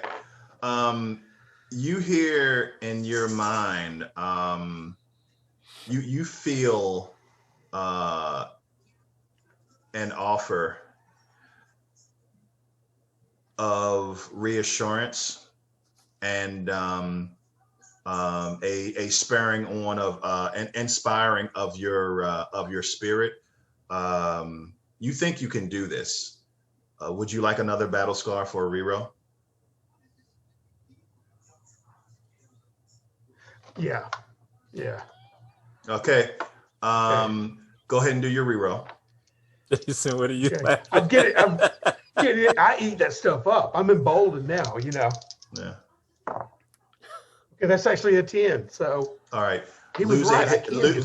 Lose 8 hit points. Yeah, something's going on, man. Yeah. Dang it. Okay. I do it and I'm ecstatic. I've just confirmed his belief in me. You know, you're right. So I shoot that out right at his face, and then I want to pull up short in a glorious last trot with the horse and look down and reach my hand down toward Tenzin. Up onto the horse. So your glue, the creature puts his hands up in front of his face as you fling the gray viscous liquid at him, and it hits him in the face, gluing his hands to his face and covering his torso, and he's talking in some language that you've never heard before, and he's screaming out in anger. Okay, that was. Do you have any attack points left, Abernathy? Oh, well, yeah. It costs I you guess I do. eight to do that. But see, I rolled 3 times. No, wait a minute. I had a re-roll with my battle scar. I used 2 battle scars, right? So, but So I still you got use 8 attack points to get this glue spell off on him. Do you But have? I only any- had 10, right? You only had 10. No, Okay. well, so Yeah, 10. okay. So you have 2 left. And the glue, I think the glue cost you, let's say, you were probably 5 squares away from him. So 13 power points for to empower the spell. Okay, yeah, well, my power was 2d6 plus 3, so I rolled a 10, so that's 13. So Yeah. So That would've the fucked power everything up. points is your the pool of 60 points that you have to empower your Yeah. spell. yeah, I had So 36 and went down 13. 13. Yep. I mean, Cool. it went down from 36. Okay. Yeah. Cool. So he 23 is restrained. He is no longer pursuing the carriage. Sarah is riding next to the carriage, and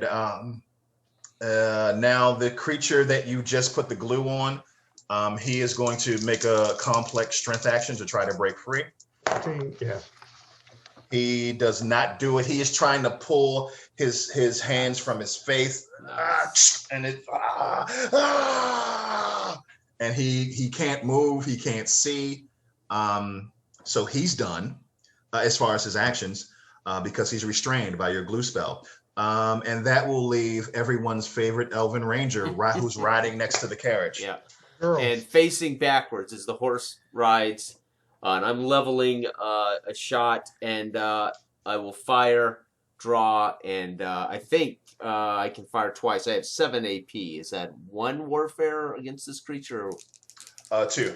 So I'm gonna fire 2 at this creature as he stumbles along behind the carriage.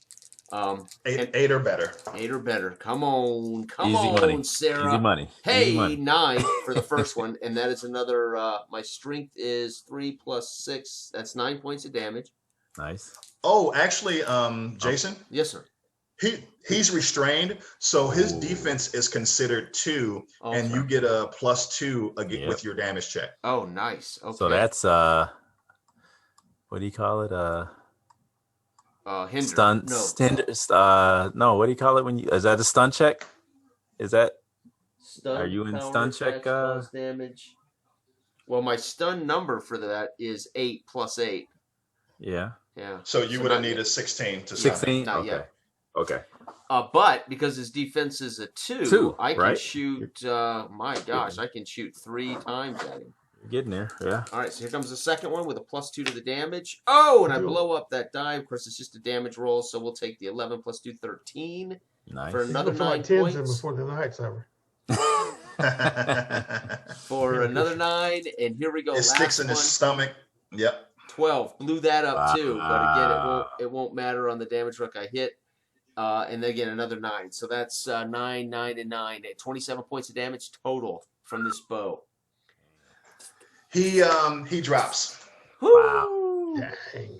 Wow. Three arrows in the stomach tend to do that to people. Yep. Yeah. Nice. He's screaming, and he's screaming angrily, trying to pull his hands from his face. But thanks to Abernathy's glue spell, he is a sitting duck, and you make a meal of the duck. Nice. And he crumples over, and his 7 foot tall body is laying in the mud. On the planks and rolling in the mud. And as you see him crumble, you notice 4 humans on horseback riding toward you, hard. And the carriage stops. Yeah, and I swing back around facing and pull the reins of the horse, pulling it up and stopping with her carriage. Okay. As you stop, Sarah, you hear what sounds like a baby crying from inside the carriage. Oh. Yeah, I do a double take and I look up at her. Now I see why you ride, lady. She throws down the reins and jumps off of the carriage. She says, "Thank you very much." Excuse me. But she doesn't look, she looked concerned, but didn't look to be afraid. As a matter of fact, she kind of rebuffed your assistance initially, Right. like, "I don't need your help." Right. And the men are riding hard. Their horses, they're riding war horses.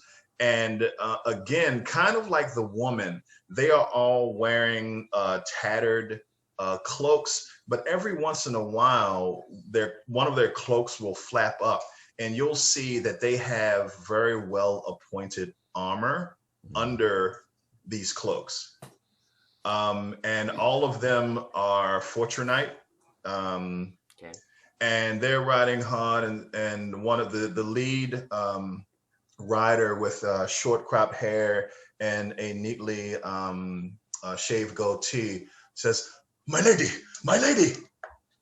The woman, Abernathy or Tenzin, if you want to jump in. I think I jumped on the back of Abernathy's steed, right? Okay. You lifted me up? Okay. We're trying to catch up with the rest. Okay, so I'm following his lead then. And they are on your heels. You get there at the carriage just before she does, and you notice a man on the back of one of the horsemen's wagons. He is wearing tattered breeches and a tattered vest. He has long matted hair, and he also has a goatee, and his arms are covered from shoulder to wrist, both arms with colorful tattoos. His face is dirty. He definitely seems like he is maybe a resident of Srill from his kind of his rough exterior. Okay. And he's holding on to one of the riders as they ride up. And she angrily goes to the carriage door, flings it open, and you see the crying baby laying on the floorboard of the carriage. And she says, "Be quiet, my child, be quiet," and grabs the child and picks it up and starts rocking it back and forth. You guys get there.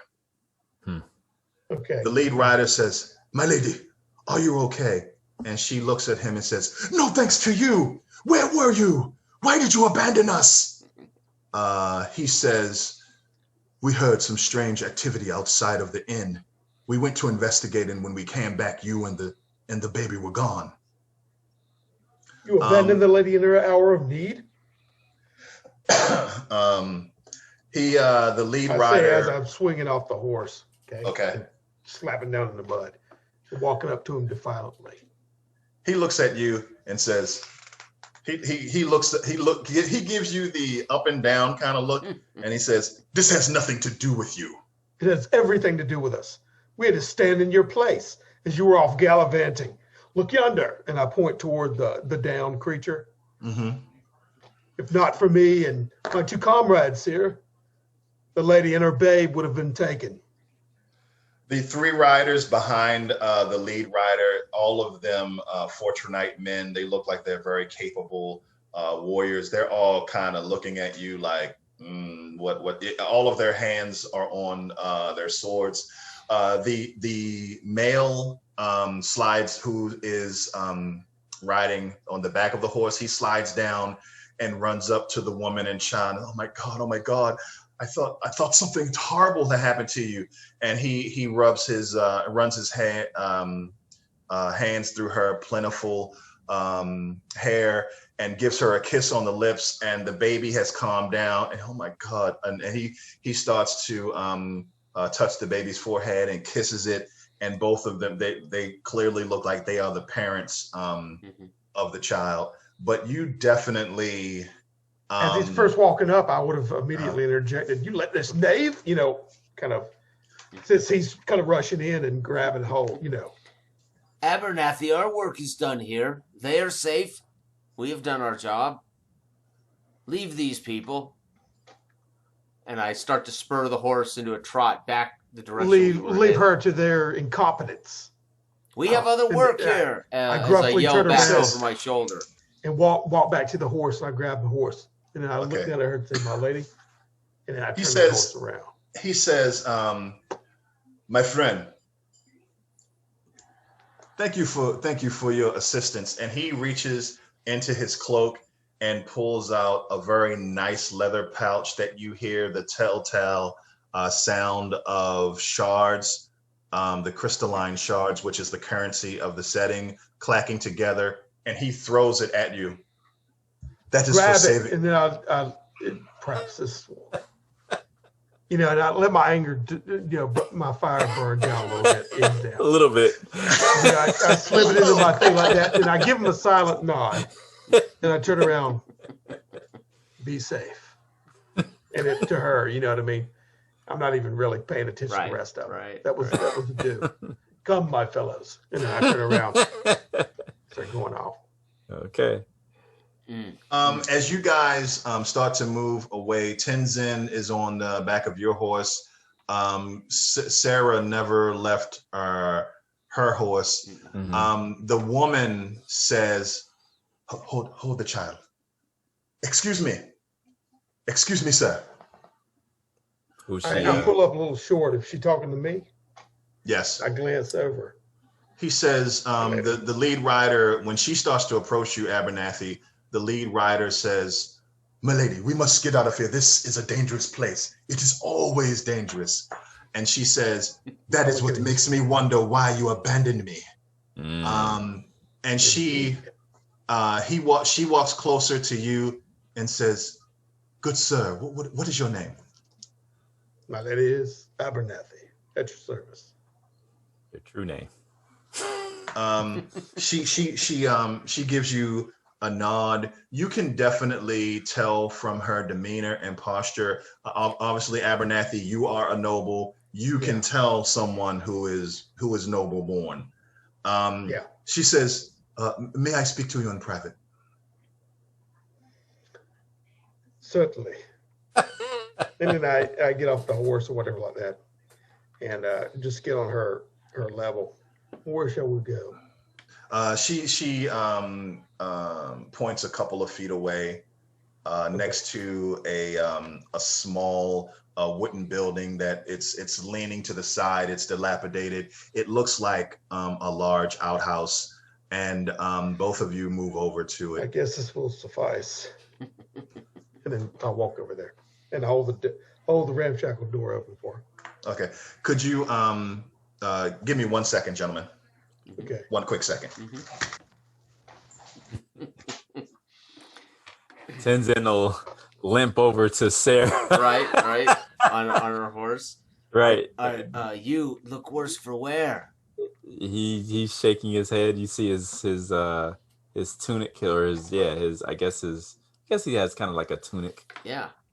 It's singed. Yeah. He shakes his head and say, "Why do I feel as though when we do all the work, Abernathy seems to collect all the praise. This is true. And you look as though you may need to use that healing draught that the choleric had given you. He's I think and in so, this my city, friend. I would stay on top of your health. We can't afford to lose you.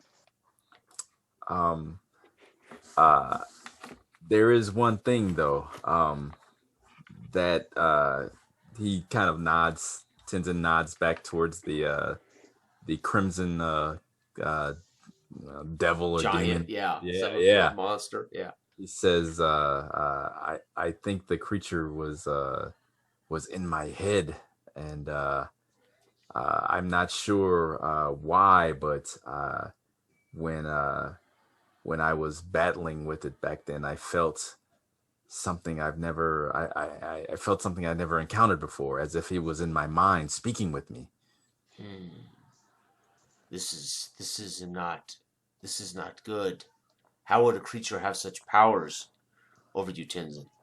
I've never encountered such a beast or a being before, so I know not, and I hesitate to ask Abernathy because you know how he can be. Getting a straight answer out of him is often quite difficult. That is a dangerous. I didn't feel such a thing, but I was not in close proximity to it. I did not have physical contact with it. Maybe it had something to do with your physical contact with it. And Tenzin kind of shrugs and says, "I shall have to think upon this and mull upon it a little longer." Yeah, we are in a strange place. We may see many strange things before we end this ritual. He'll reach inside of his tunic, Robert, and pull out the maybe it kind of is a clay flask of sorts, container, and he'll loosen the cork of it, and he'll drink the draught inside, and it's kind of got maybe a bitter taste to it, and he kind of grimaces a little bit as he drinks down the healing draught that was given to him by the cleric. Okay, awesome. So you will burn receive, that up. right? You will receive your defense and hit points, and you will also get your defense and hit points. Okay, all right. So he's back up to 15 out of 40. Oof. Yeah. You So were you were low. close. Damn. Yeah. Oh yeah. And of course, gentlemen, you can spend a battle scar. Yeah. Oh yeah, that's right. Okay. To heal Okay. Your defense and hit points, and you can do it for composure as well. So but I don't know if you want to spend a battle scar right now. I will. Yeah. So you'll see after he drinks the draught, he kind of shakes his head, Sarah, and kneels down on his knees in the muck. Yeah. And kind of hits the lotus position, puts his hands out. Nice. Very nice, sir. You possibly it might just be maybe and I ride my horse. I trot the horse around him, kind of protective. Right. Oh, okay. I'll ride the horse around him as he's cool. like meditating, keeping an eye on anybody who might try to fall on him. Okay. We are in a cut purse opportunists, so I'll kind of trot my horse around him in a circle while he meditates. Okay. And I will burn a battle scar. All right. And by the way, guys, actually, I should have told you this. I guess we'll get into the mechanics, since those lucky charms are basically expendable battle scars. Oh wow! Okay. It's a blessed or charm, so you can spend that as a battle scar as well, and then you can just remove the lucky charm from your inventory, but you should still wear it. Obviously, It doesn't dissipate Sure. Mhm. Okay. So let me know when you do that, or you can just, do it yourself. And as you guys are doing that, very awesome, David. The three riders are off of their horses, and they are running through the creatures to make sure that they're dead. As you go over to the building, Abernathy, the woman says, "I am Kalan. I am Lady Kalan, the daughter of Winlass of Fortress. He is a lord." She looks you up and down and give her a kiss. Excellent. She looks at you and says, "Pardon me, you are Ardenian." Yes, very insightful of you, lady. I do not wish to make judgment from. I do not wish to make judgments. You seem to be of noble birth. What is an Ardenian noble doing in this hellhole? I am here to right a potential wrong. It could be a scourge of the land. We came from Green Acres. What is it called? Greenwood? Doesn't matter. Greenhaven. Greenhaven. Or whatever you want to call it. You may misremember. I am not from Green Acres.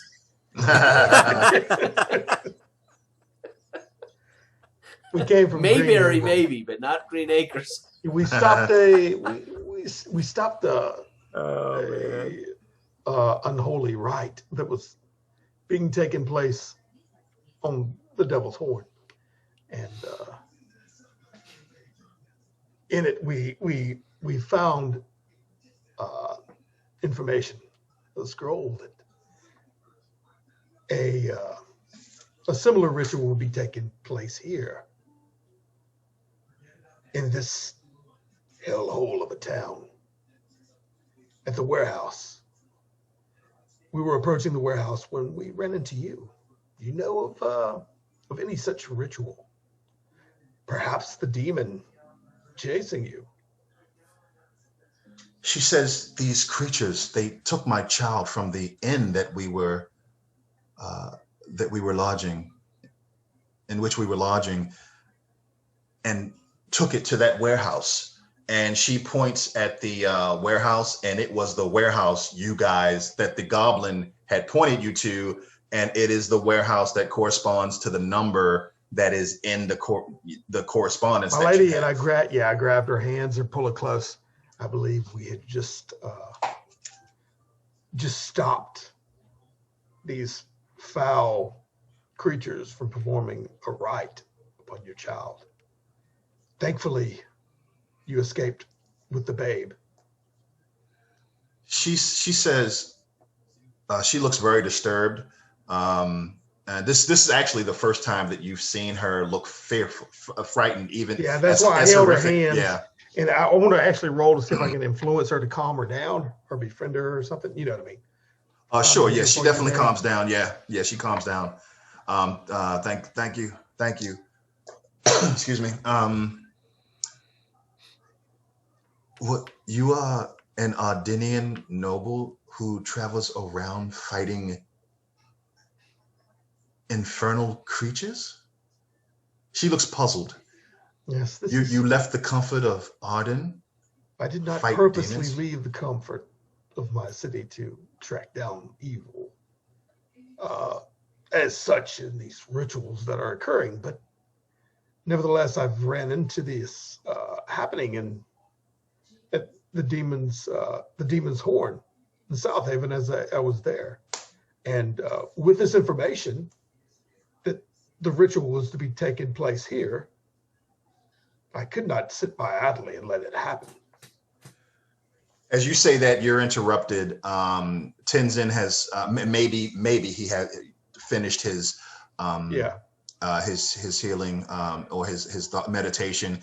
The lead rider who hasn't gotten off of his horse says, My lady, we cannot stay here in the open. Shoot a sharp glance. Okay. And simultaneously, she puts a dismissive hand up to him. Okay. Slowly retrieve my eyes back to her and smile. Yeah, I believe your man is right. We need to see you safely out of the city here. She says, "We will go back to squalor. We will go back to the inn. We will leave in the morning. It seems that you have dispatched all of the creatures who took my child. But I have a question for you.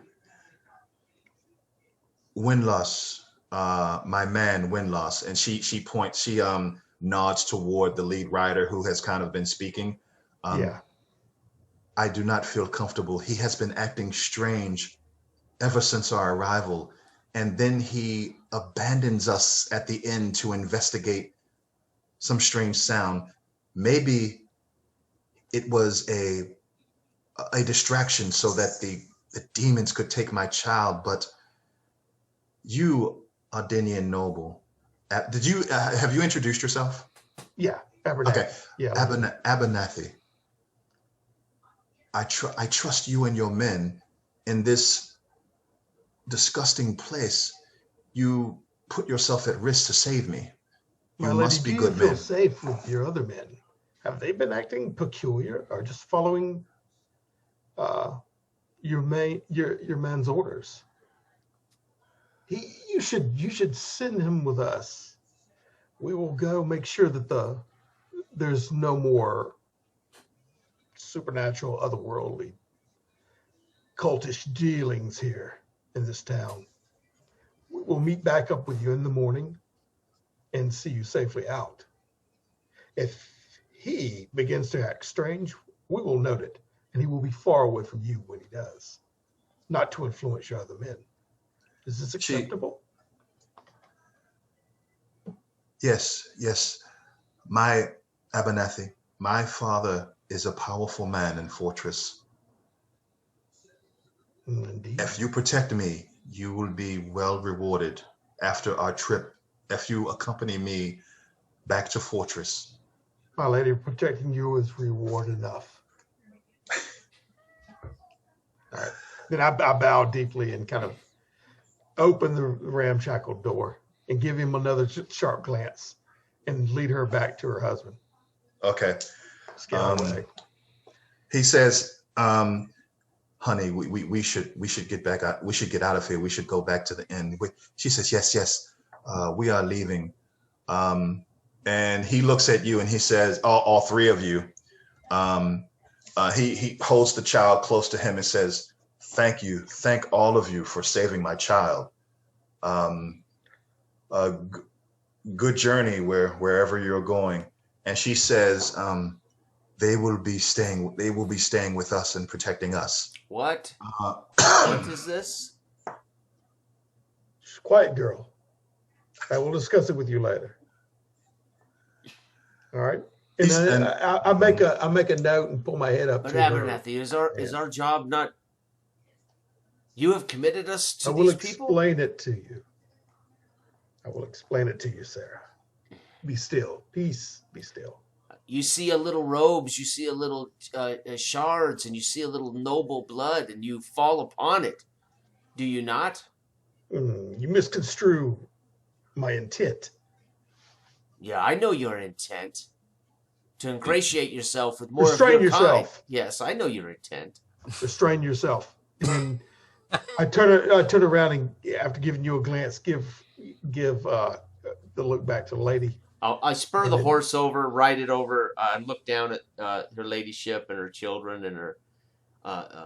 You should look down on the lady. You should not. Off the horse. We have done what we have done what we can for you this evening, but I don't know what he has committed us to. But you should not be here, and you should not endanger your child here.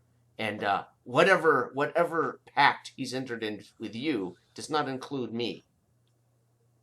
And the lead rider says, that is correct, my lady. We are more than enough protection for you here in this foul place. Let them go. We have paid them well. You haven't paid me. You shall receive your pay in due time, Sarah. And then I look at the lady again. I said, "Your man, shall he accompany us, my lady, as we discussed?" Yes. So you, Abernathy, you want the her some of her guards to come with you guys, or all of them, or Just him. The ones, obviously, that she feels peculiar about. But that was okay. a discussion. All right. She needs protection. Tenzin, what is happening here? Tenzin raises his hand as he kind of tries to make sense of this conversation between the three of them. He's rubbing himself down with aloe vera. He says, I hopefully Abernathy has not lost the true focus of what our quest is here. I say, one moment, let's see how this transpires. Okay. And then anyway, I'll pull them over to the side to catch them up, but I'll hold my finger out, the little 1 second finger too, and then put the spot on the ground where he should stand, while I let him know. 1 moment. I come over to you guys, Sarah. You must calm down. I spoke with the lady, and I kind of give you a hash over of what her man. She said he acts peculiar. What about the warehouse? What about the warehouse and the ritual? She came from the warehouse. We're going back to the warehouse to search it. I believe that he has. With a man she suspects may be a traitor. Are you crazy? I want the lady. This is not up for debate. Do you not want the lady protected? Do you not want the lady? Do you not want the lady protected? She needs her guards. The lady is not my responsibility. I am not here for the lady. I am here to end a ritual. Yes, and we're going to end the ritual.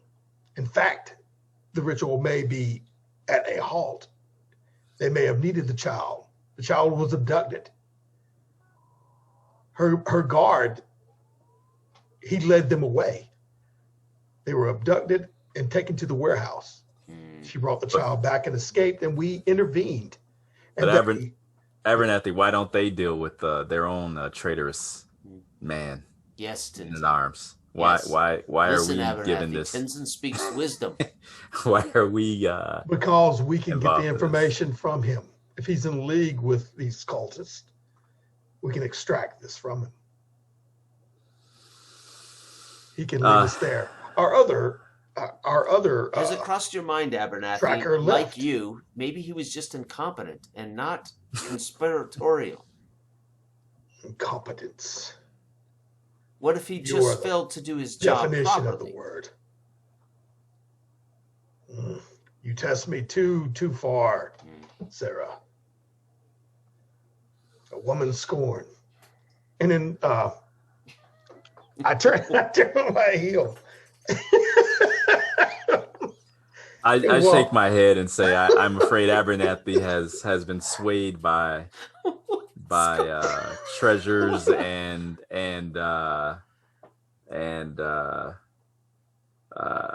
what do you want to call it? Not glory, but yes, it's obvious. Ego. Sarah's jealous. Ego. Yes, ego. It's obvious Sarah's jealous. I am not jealous. I am not jealous of you, noblemen, and your noble. By the way, guys, noble friends. While you were having this conversation, you noticed that the lead, her lead man, is talking in hushed tones with all of them, and you definitely, from his gestures and her responses and the baby's father's response, he's like, we don't need them. Can we please go back to safety? We are all you need. So from their gestures, he's encouraging her to. We don't need these guys. So just that's what you get out of the corner of your eyes. He wants us out of the picture. Leave them to their own devices then. He knows something. Let the face information decide. that we need. Why, Abernathy? Why do you insist upon Fate's imposing cord. yourself? Cord has no need for fate. We're here. We decide the fate of this city, of this. Do the I shard- will ask you once for a straight answer, Abernathy. What is in this for you? Right. Is it the shards? Is it the renown? What is it? Yes, this is to help the people. You've helped. Mm. We have saved. I brought light upon Greenvale, Greenhaven. And yes, I am so egotistical that I don't even bother to remember the town. So, I mean, that's what that's all about. Right. So, Who can be bothered to remember every little town you That saved? you saved. Yeah, right. I'll just keep a secretary on the road. But Yep. look how he's over there begging and pleading for us not to be around. He But knows wouldn't something. it behoove you more to get in the good graces of those that follow Cord more so than some random noblewoman? If her child was taken for the ritual Mm-hmm. and she escaped Mm-hmm. with her abducted child, and you saw yourself what was chasing her, Mm-hmm. a demon spawn. I turn to Sarah and I shrug and say, From a ritualistic. the man says his That heart man is over in there it. holds the So answer. how can I deny him this? That man over there is the key. That is He what he squirms says. watching him. I must All take I him- need is one more noble person to babysit. Sarah, we must take him at his word. He says that his cause is devout and honorable. So Yes. You how can I deny him that? Watch the man. All right, then, Jesus. Abernathy. What is your plan with this security? We shall take your man. It's I've forgotten his name. Over there, yonder, the blonde-headed. But what is your plan with him? How are you going to decide whether he is legit or not? Do you even have a Take him plan? back. Abernathy, have you thought about this at all? I have thought this through thoroughly. I will say this. I step up close. Isn't it intuitively I imperative? step up close. Look how he squirms. She is a and married wiggles. woman with child. I hope this is not about that. She will leave off in the morning with her detachment. Good. We will take what I fear is the key to this ritual. The man who opened the door for the abduction of the child. We will get the information from him and let him lead us to this ritual. All right, Abernathy. All right. All right. So what do you guys do?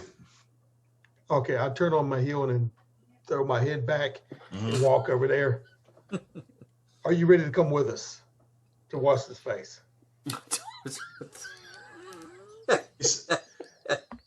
He says, where will we be going, my lady? Your lady will be going yonder. You will be coming with us. And show us. We need you to show us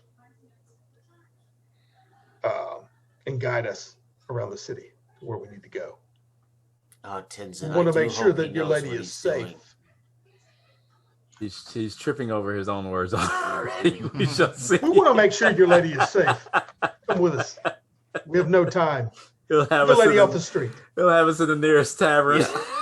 Get the lady off the street and back to her, her lodging. Back to safety. So they help her. Excuse me, her and the man, the father and the child into the carriage, and he says, I would do not have time to gallivant around this horrible place. Tell me what you need from me, and I will give you all of the information you need. The warehouse, Abernathy. The warehouse. Do not mince words. You yourself know Abernathy. this. We suspect We that are you new to this town. You yourself know this area more so than us. we are providing our aid for the lady. And if you will not offer your aid in turn in kind for protection of your lady, in which you was delinquent at earlier, and now you balk at doing this now? My lady, with this man. We do not need these fools. We have paid you for your services. Leave us be. Listen to him square, my lady. For some reason, he don't want to protect you any further. He don't want to leave your confines now when he had no problem earlier, gallivanting around town away from you, not providing a protection. She looks at him and says, Sharlan, you will listen to my orders. You will do as these men say. They will protect us, and they will travel to us to Fortress, where my father will hear how you failed me this night. I knew it! I knew it! I knew there was more to this, Abernathy. Yes. We do as the lady says. We are going where to meet whom? And then I get on the and why? I get on the horse or whatever like that. Everybody mount up. Let's go. Let's go to the fool. And, we have not yet arrived. We have not yet investigated the. He is easily led astray by people of his kind. Busy yourself by retrieving your arrows that you. I am going to the warehouse. And roll his carcass off into the street. I don't know where you are going, Tenzin, but I am going to investigate this warehouse. I turn to Abernathy and I say, that's where we're going. What of our initial? That's where we're taking it. What of our initial... a knife to his throat walking? What of our initial quest, Abernathy? Have you forgotten? That is their initial quest, yeah. But Fortress has nothing to do with this. No, we're not going immediately to Fortress. Not immediately. No, if I'm saying this in the side conversation with y'all, we are not. We might not even go. We're not going at any time. Right now, we need this dude, whatever his name is, and to come with us. Okay. All right, and we'll take him to. It can be a meat shield while we go into places. I need somebody to pick around. Yeah, y'all about used up on that. Okay. So she identified her man, her head guard as Sharlan. Mm-hmm. He says, "You two, take the lady back to the inn. Do not take an eye off of her or the child or the father. You come with me." And he points to the third guy and says he wants the third guy to come with all of you to go to the warehouse. Mm-hmm. They go into the carriage. One of the guards drives the carriage and lets the other guy lead his horse. They start going down the thoroughfare in the other direction. And the Sharlan, the head guard, says, "The warehouse that my lady says the child was abducted to is there. Let us go." And they. Okay, I'm going. Him and his other man start going toward the warehouse. Yeah. Yeah, well. If they can see the lights, certainly you can, Sarah. All right. Well, you and I will discuss this later, Abernathy. First, the warehouse. All right, over a pint. Anyway, I go ahead and go right along with him, trying to go up to the warehouse or whatever. Okay. Yeah. Keep your wits about you. Oh, I have my wits, you fool. Everybody, as you get to the warehouse, everybody give me either a perception or survival roll, and I'll be right back in a second. Okay. Perception 7 plus. Yeah, 16 for me. Hot day. Oh no! Wow, nice. Oh, exploding. All right. Nice. 19. Ooh. Okay. 23. Perception is 2d6. I got 7 on that. Okay. So 23. Oh, I got exploding too. Dang, bro. Whatever, Nathan, I'm not surprised. I know it. I got 22. Oh, there you go. He's very on top perceptive. of it. He's on top of it, man. His ears are... top of His it. ears are tingling and his Yeah. eyes are sparkling. My antennas are all, my feelers are all out there. I'm basking them back, basking in my own juices. Yeah, there you go. Here we go. Here's a new background. You won't get lost in the dark. Just follow my Yeah, radius. Dale, what's up with your other background, man? You have me cracking up, man. Well, he said lady. Yeah. Oh, He had to be enamored with me. that was the only lady you had? I'm like, oh my god. I'm I know loving you got these porno backgrounds. pictures on your. I mean, you gotta have better than that, man. So you guys get to the warehouse again, wooden dilapidated building, moss or mold covered over its facade. And what are your rolls? Your totals? 16 for me. 20 for me. 23 for me. Oh my goodness. Okay. All amazing.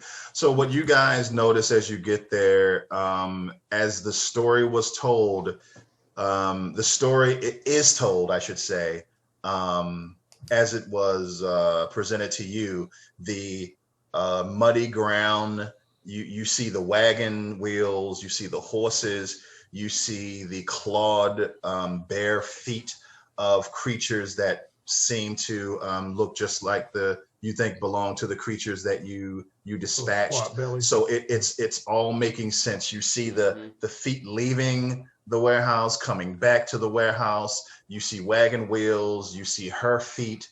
You see the wagon leave leave from the warehouse, and that's where you intersected the carriage. So you see played in the mud the story that she shared with Abernathy. The door to the warehouse is flung open. It's two large wooden doors, barely holding on to hinges flung in, and it leads into an empty warehouse. The ground is covered with mud and mold, and you see a very similar ritual circle drawn on the ground in some red substance. And then in the center, you see a dagger with a ornate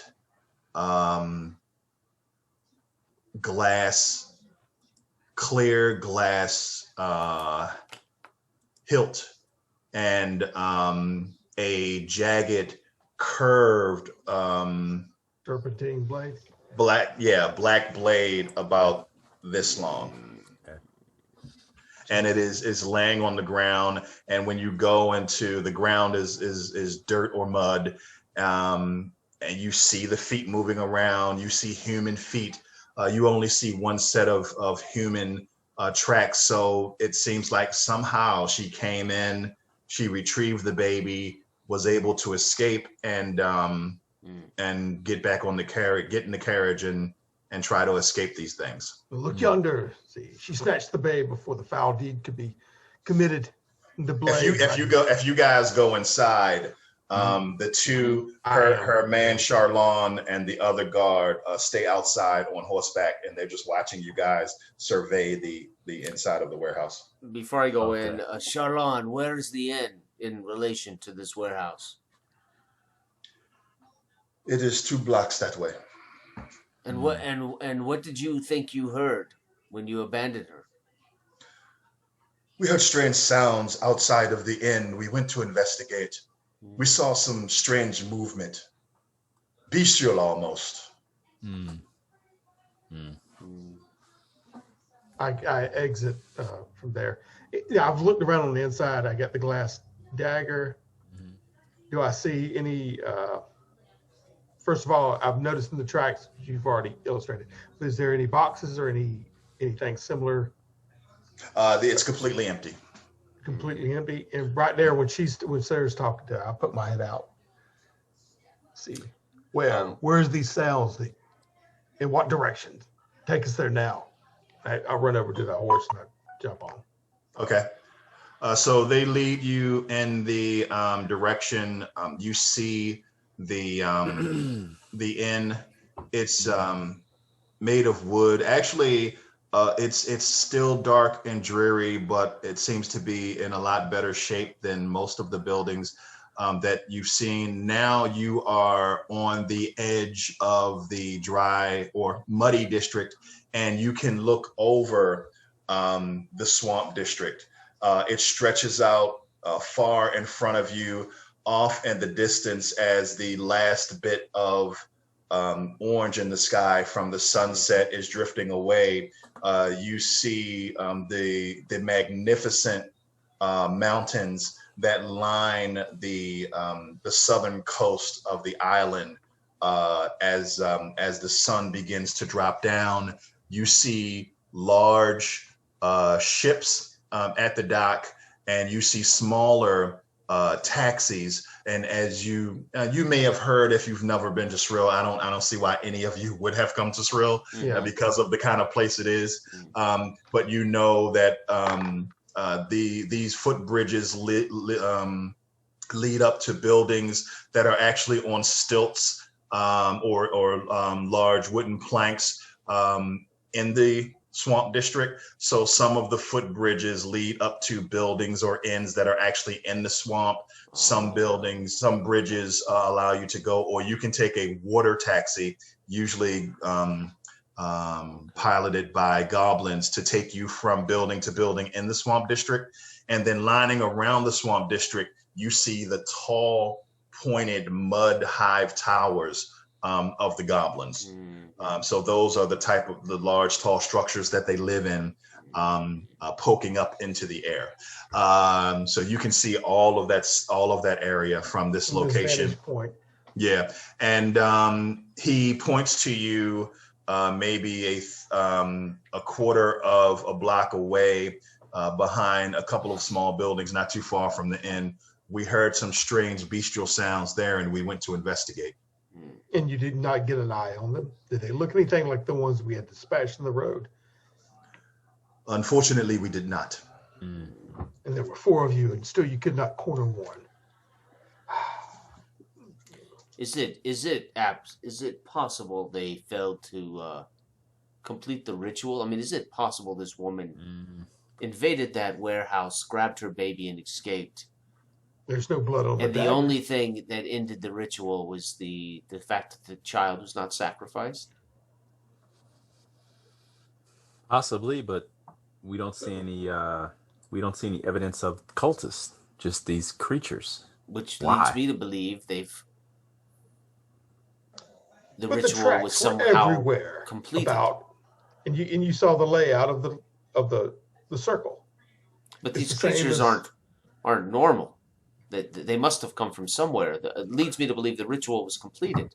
How do we know the baby isn't part of the ritual? But if the ritual was completed, why would they be chasing the child?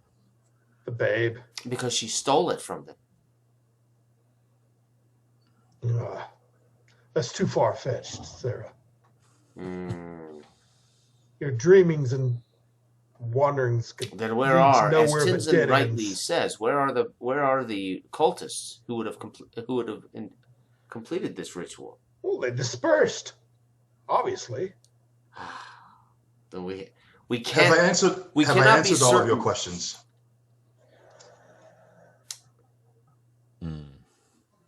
Charlon demands. Have I answered all of your questions? Only the one. There's only one left, Charlon. It appears as though you may have neglected your lady. And for that, I will have a stain on my name. Do I deserve further punishment? I point towards Abernathy, and I say, do you know of this man's particular talents? Have you seen what he can do? You're asking Charlon if he is familiar with it. Mm-hmm. He looks at him, Cyphermancer. and He is a magic user. Okay. I say his particular talents allow him to gaze into the hearts of mortal men, such as yourself, and know what lies therein. And I'm just looking to see how he reacts to any of this, which may be I'm bluffing. Yeah. You know, basically I'm bluffing. And I say that with just a thought, he can gaze into your heart to see whether or not there is malice that lays therein. He said, "Do we need to proceed with that, or are you willing to be truthful to us?" He definitely starts to get nervous, and he says, "You will not." He puts his hand on his sword and says, "You will not touch me with your foul magic, ciphermancer. Mine is the only power that I recognize is the power of Cord, the god of balance. Okay. You will not use your tricks on me. The world has he looks around Srill. The world has suffered enough because of the inquiries of the greedy individuals as yourself," he says to Hide the Abernathy. truth. You will not hide the truth. The truth will come to light. Though you abide in this darkness. I look around. This balance of yours that you hold so dear needs to be equalized. Out with the truth.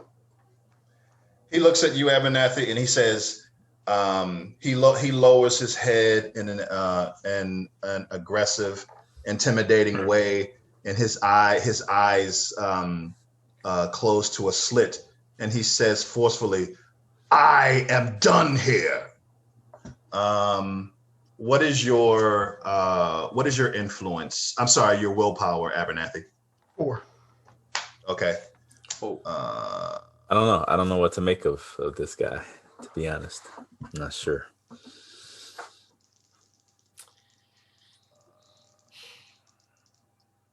Give me 1 second. I'll tell you what I'm doing too at this moment. Well, You said 4? yeah. Okay.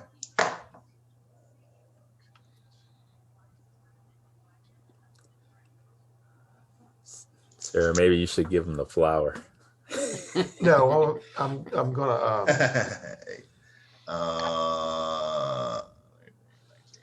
Abernathy, lose 19 composure. Wow. 19 composure. Yeah. Okay, I feel myself shaking a little bit as he's glaring at me. 19. Let me see my total composure. Is that kind of like an intimidation? Is that what we just... Yeah, he's Yes. he's shaking me. Yep. Oh, actually, I got 20, so he's shaking me to the core right now as he's looking at me. But Okay. honestly, what I was doing right before that is I was going to cast fear on him. All right. So, All right. Go ahead and generate your PowerPoints. Tenzin, oh, geez. That's someone pathetic. finally has shaken Abernathy enough to 2 plus 3 is Look at 5 him total sweat. power points. Okay. So every time you can spend 5 power points. I'm sorry. Every time you can spend 3 power points. I'm sorry. 3 attack points. I apologize. Yeah. You get a damage check, and of course, you have to spend your power points to empower the spell. So I Yeah. think Fear Bolt is something plus range to your furthest target. Oh. Let's say he's like 3 squares away. He's like 10 feet away. No, 2 squares away. So Yeah, 3 power points plus range. yeah. So if he's 3 squares away, 5. that's 6. Yeah. Okay. So is he really insulted by this, or is he masking He's his shaking me fear? to the core, and it's weird because y'all would see me because I've already started doing my semantic gesturing or whatever might that entail. Cast that, underneath my robes, but Yeah. you'll see me like visually shake and shudder underneath the cloak, or I cast it, and like shrink back a little bit before I final push. So you need a damage check. You need an 8 or better. Worm tongue. I did not get it. I got a 5. Okay. You got any battle scars left? I tapped out unless there was one given. Okay. In the meantime. So you see Abernathy fire the black bolt of dread toward Charlon. Charlon maneuvers his horse to the side, and the bolt flies past him. And he says, "I dare you!" And he shouts at you again, Abernathy, and this time lose 15 composure. That'd be negative 14. Okay. So you feel almost, Abernathy, you feel almost unnatural fear take you over. Okay. He definitely seems like he is good with words, but it seems to be a little bit extra something behind what he's doing to you. And you want to get away from him. You want to run as far away from him as you can get for the next 4 rounds. Okay. And once you get 20 squares away, you can just huddle away from him until you compose yourself. I'm running, trying to get back to that little outhouse. Okay. I had met with the lady. If that's where y'all would find me, kind of shrunken in the corner. Abernathy! Abernathy! Fucking my thumb and blowing snot bubbles in a full-on frontal fetal position. And then Charlon then looks at you two. His teeth he's gritting his teeth. His eyes are still a slit of anger. And he says, "Are we done here?" Mm-hmm. I think so. I say you've been most unhelpful. He says, "Let us leave." And they turn their horses away and look like they start riding toward the inn. I turn to Tenzin. Abernathy should have let him be to begin with. He got what he deserved. If he's passing that man me, is not our responsibility. If he's passing me, I'll be shuddering and I say perhaps, but that's still we still gain nothing, no insight into his heart. So we are at an impasse now, back where we started, I think, So when you guys find Abernathy, he is huddled down near the outhouse. He's getting himself back together. Abernathy, after the breakdown ends, go to half your composure, your total composure. Yeah. So if your composure was 24, you go to 12, or Yes. So go to half your total. Okay. Did you achieve what you intended, Abernathy? Okay, my eyes are averting, y'all right now, period. Was that what you wanted, Abernathy? I'm in the corner. Great nobleman. In that little house, okay? And I'm rocking back and forth a little bit, okay? I'm ignoring you right now. I say, Sarah, I'm about to shake it off. But obviously, he's gone through much. Perhaps you should ease up. Yes. Yes, he would like that. He would like to ease up, would he not? And I bang on the door a couple of times. Come now, Abernathy. Money's in here. Yeah. Okay. Yeah. No, how would the great lady see you now, Abernathy? I do cloak myself with some kind of a facade of nobility. Okay. As I'm trying to walk out and straighten myself up and act like nothing happened, like nothing happened here. Everybody moving along. Now, what is our option? We can't bring this up again. Are we in agreement that they've completed the ritual? Or do we still investigate whether the ritual was indeed done? No, y'all would have seen that I dropped the dagger too at that moment. As I turned around and run. Okay. Well, we probably should retrieve that then. Give me a knowledge check, Abernathy. Knowledge 7. 12 total. Okay. As a ciphermancer, you know that looking at the ritual circle, the dagger, and the child, you feel like this would have been a sacrificial ritual. I'll say it's 14 because I got a specialization with knowledge on ritual magic. Nice. Okay. So anyway, Okay. If that matters. So you think that it was definitely a ritual that would have required some type of sacrifice, especially with the dagger there. Okay. As we're walking, I will reluctantly. You can tell Abernathy's been somewhat humbled. As long as y'all not pushing him or whatever, he'll go down a little bit more to your level and pushing him. You know what I mean, as far as poking at him Sure, or whatever. right. No, I've done the We're poking. poking I made my point. Yeah, but I want to divert the conversation a little bit too. Sure. But Yeah. nevertheless, I'll justify the reasons I did what I did, the actions, by saying, like, did you not see the dagger? It was the ritualistic. It was meant to kill the babe. It was meant to kill the babe. So the ritual did not happen. There was no blood on the dagger. That's how I knew. Then we have achieved our purpose. But will they not try again? Yes. And we haven't hunted down those that tried this. That Charlotte wanted to instigate another to complete the ritual.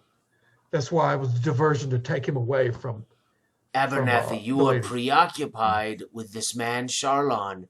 Forget Charlon. But the lady confided in me and said that he had been acting differently since they got to the city. Peculiar. And I trust her. She is a noble, after all.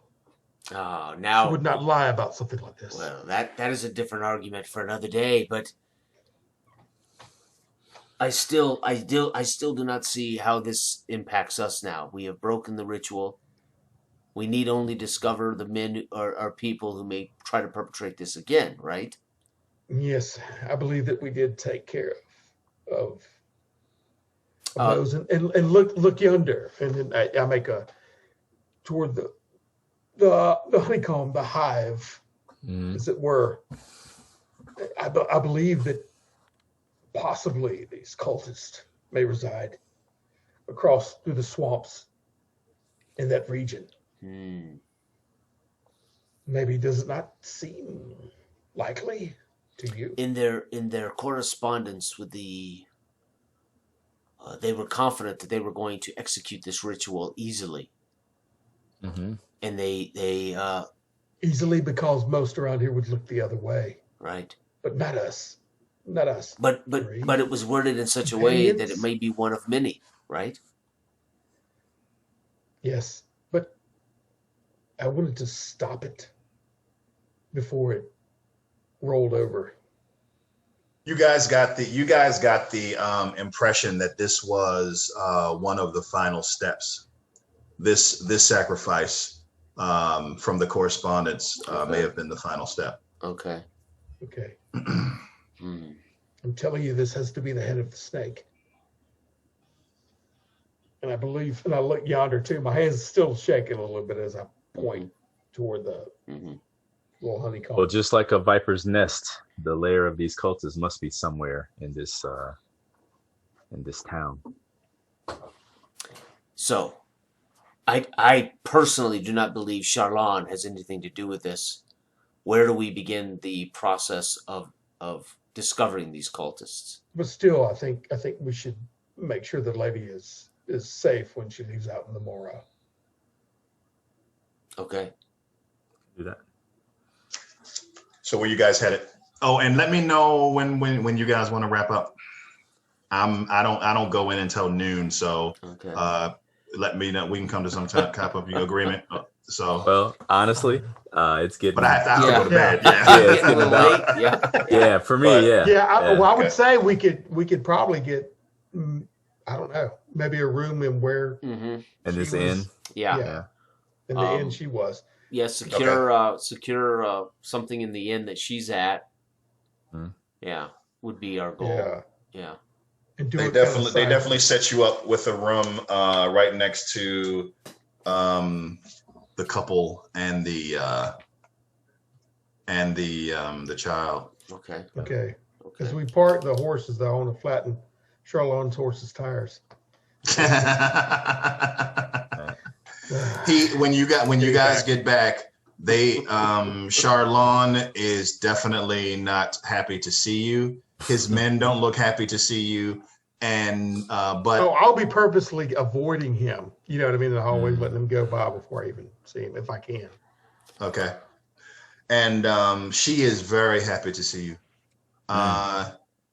She comes up to Tenzin and Sarah and says, I am Kalan. I am Lady Kalan. Okay. The pleasure is mine, my lady. I'm most pleased that we were able to aid in you and your child's escape from those creatures, even though we are still at a loss to understand exactly why they were after your child. Foul creatures. Maybe their dark workings just needed the blood of an innocent.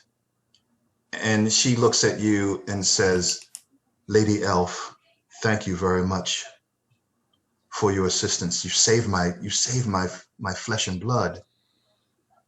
The elves and the Fortunites have long been allies. Yes, I'm sorry. we are as happy to have done so because it sounds as if you may have saved your child, but also ended a ritual we were here to stop. So all is even there, square there. The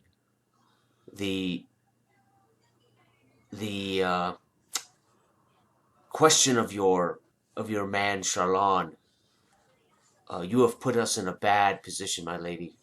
You should dismiss him from service, for we have been already face to face with him more than once. He is aggressive. If you believe he is in some way a danger, dismiss him, send him away.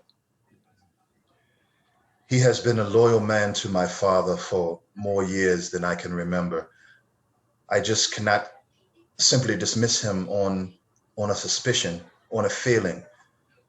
I will let my father know what will happen, but he has served us so loyally for so long. A lapse in judgment like this would not end his service to my father.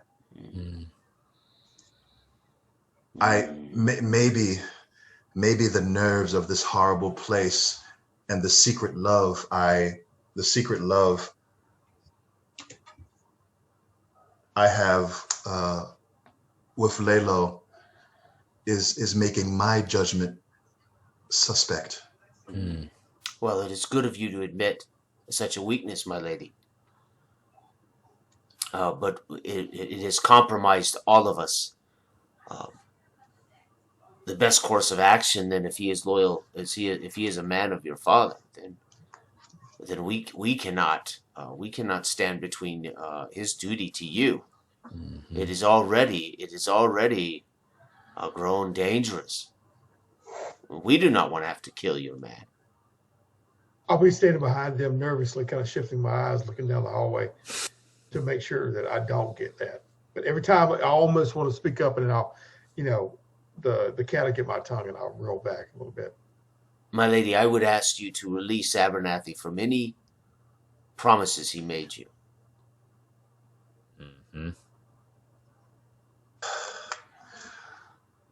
As long as my Lady, lady's she safe. says, Sarah, what would you do to protect Second Home? Everything. No question. I would give my life for Second Home. I would give Abernathy's life gladly for Second Home. She smiles as you bring levity to a very serious situation. She says, "Would you expect me to do no less for my flesh and blood?" But can you not? She shakes her head and puts her hands in her head. Her head in her hands.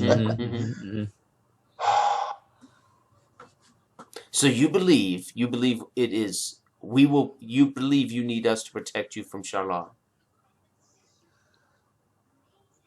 Sarah, I do not know what I believe. All I believe is that I am in love with a man I should not love. I am in a foul place that the love of my life cannot leave. And if my father ever found out that I gave birth to a child of such a low-born man, he would disown me. That's all I know. My lady, forgive me, but how long have you known Lilo? I'll say that quizzically, like trying to place his name. At least 9 months. Well, I hope longer, my lady. Sarah, you have a sense of humor that your people are not known for. She smiles, with gratitude that you are, you have a light sense of humor and you're bringing levity to the situation. you have a sense of humor that your people are not known for. Yes, I have known him for a few years. He served my father briefly. He is actually from Arden, but he found himself in Thrill.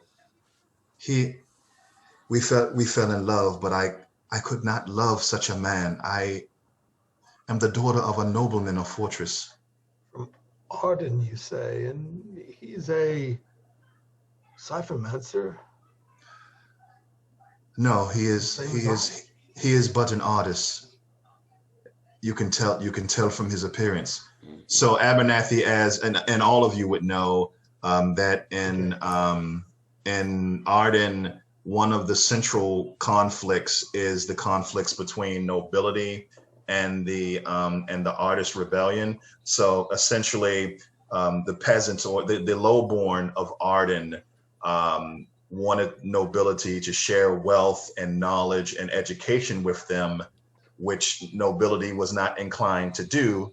And so something called the Artist Rebellion was created, where peasants rose up. They attacked the museums of the nobles and the wealthy to steal art and to steal books for knowledge. And it's a central conflict between nobility and the peasants of the city that you're from.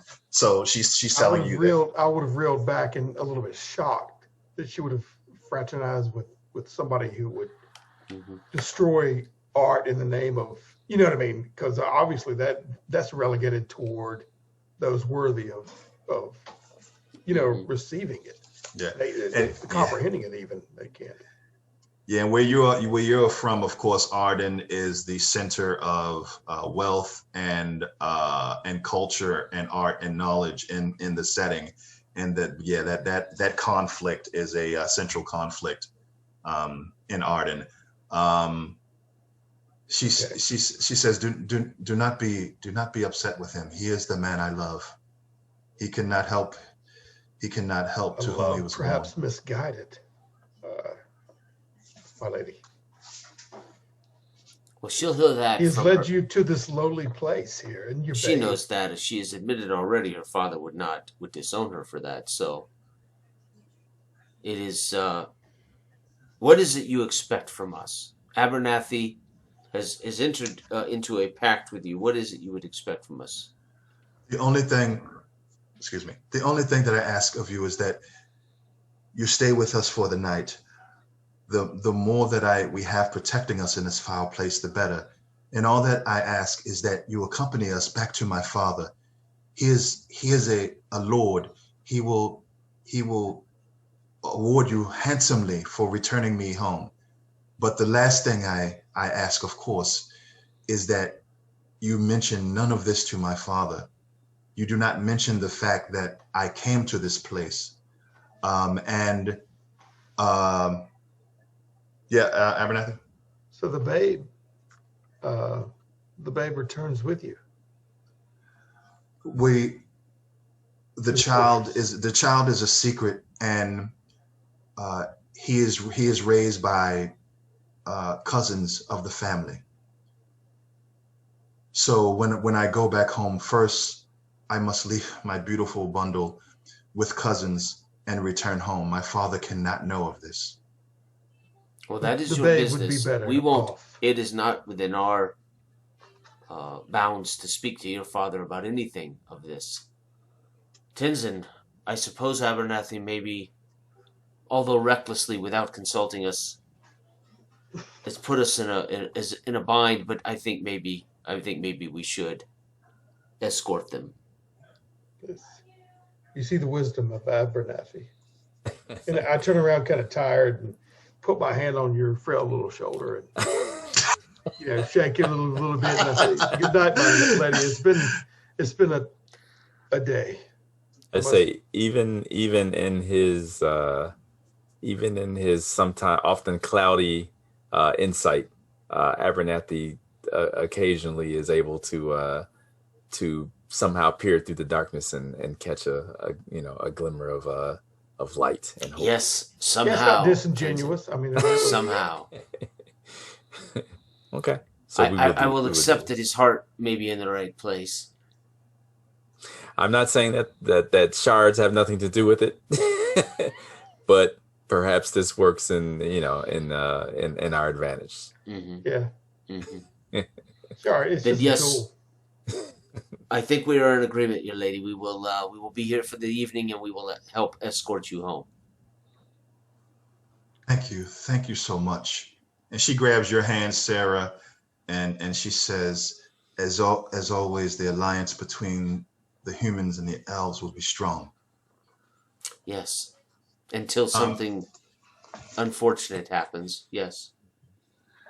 So I'm assuming, David, that your character is Menonese. You are a river monk of men. Yes. Okay, because of course you don't have to be Menonese to practice martial arts, but so yeah, but and she says, "Thank you, Tenzin. Mm-hmm. I'm sure the great dragon will protect us all, or at least I am praying it. He will."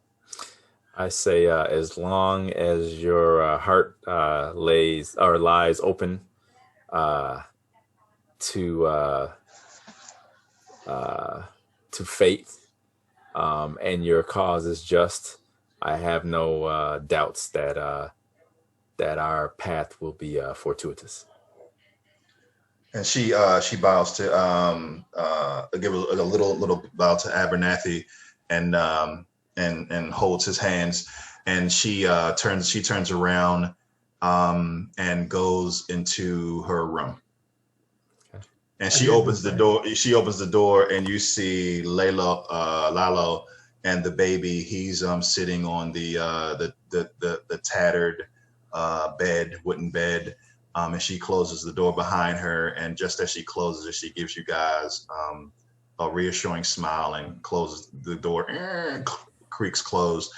Outside, you guys were down the hallway in a corner talking. There is one of her human guards standing at her door.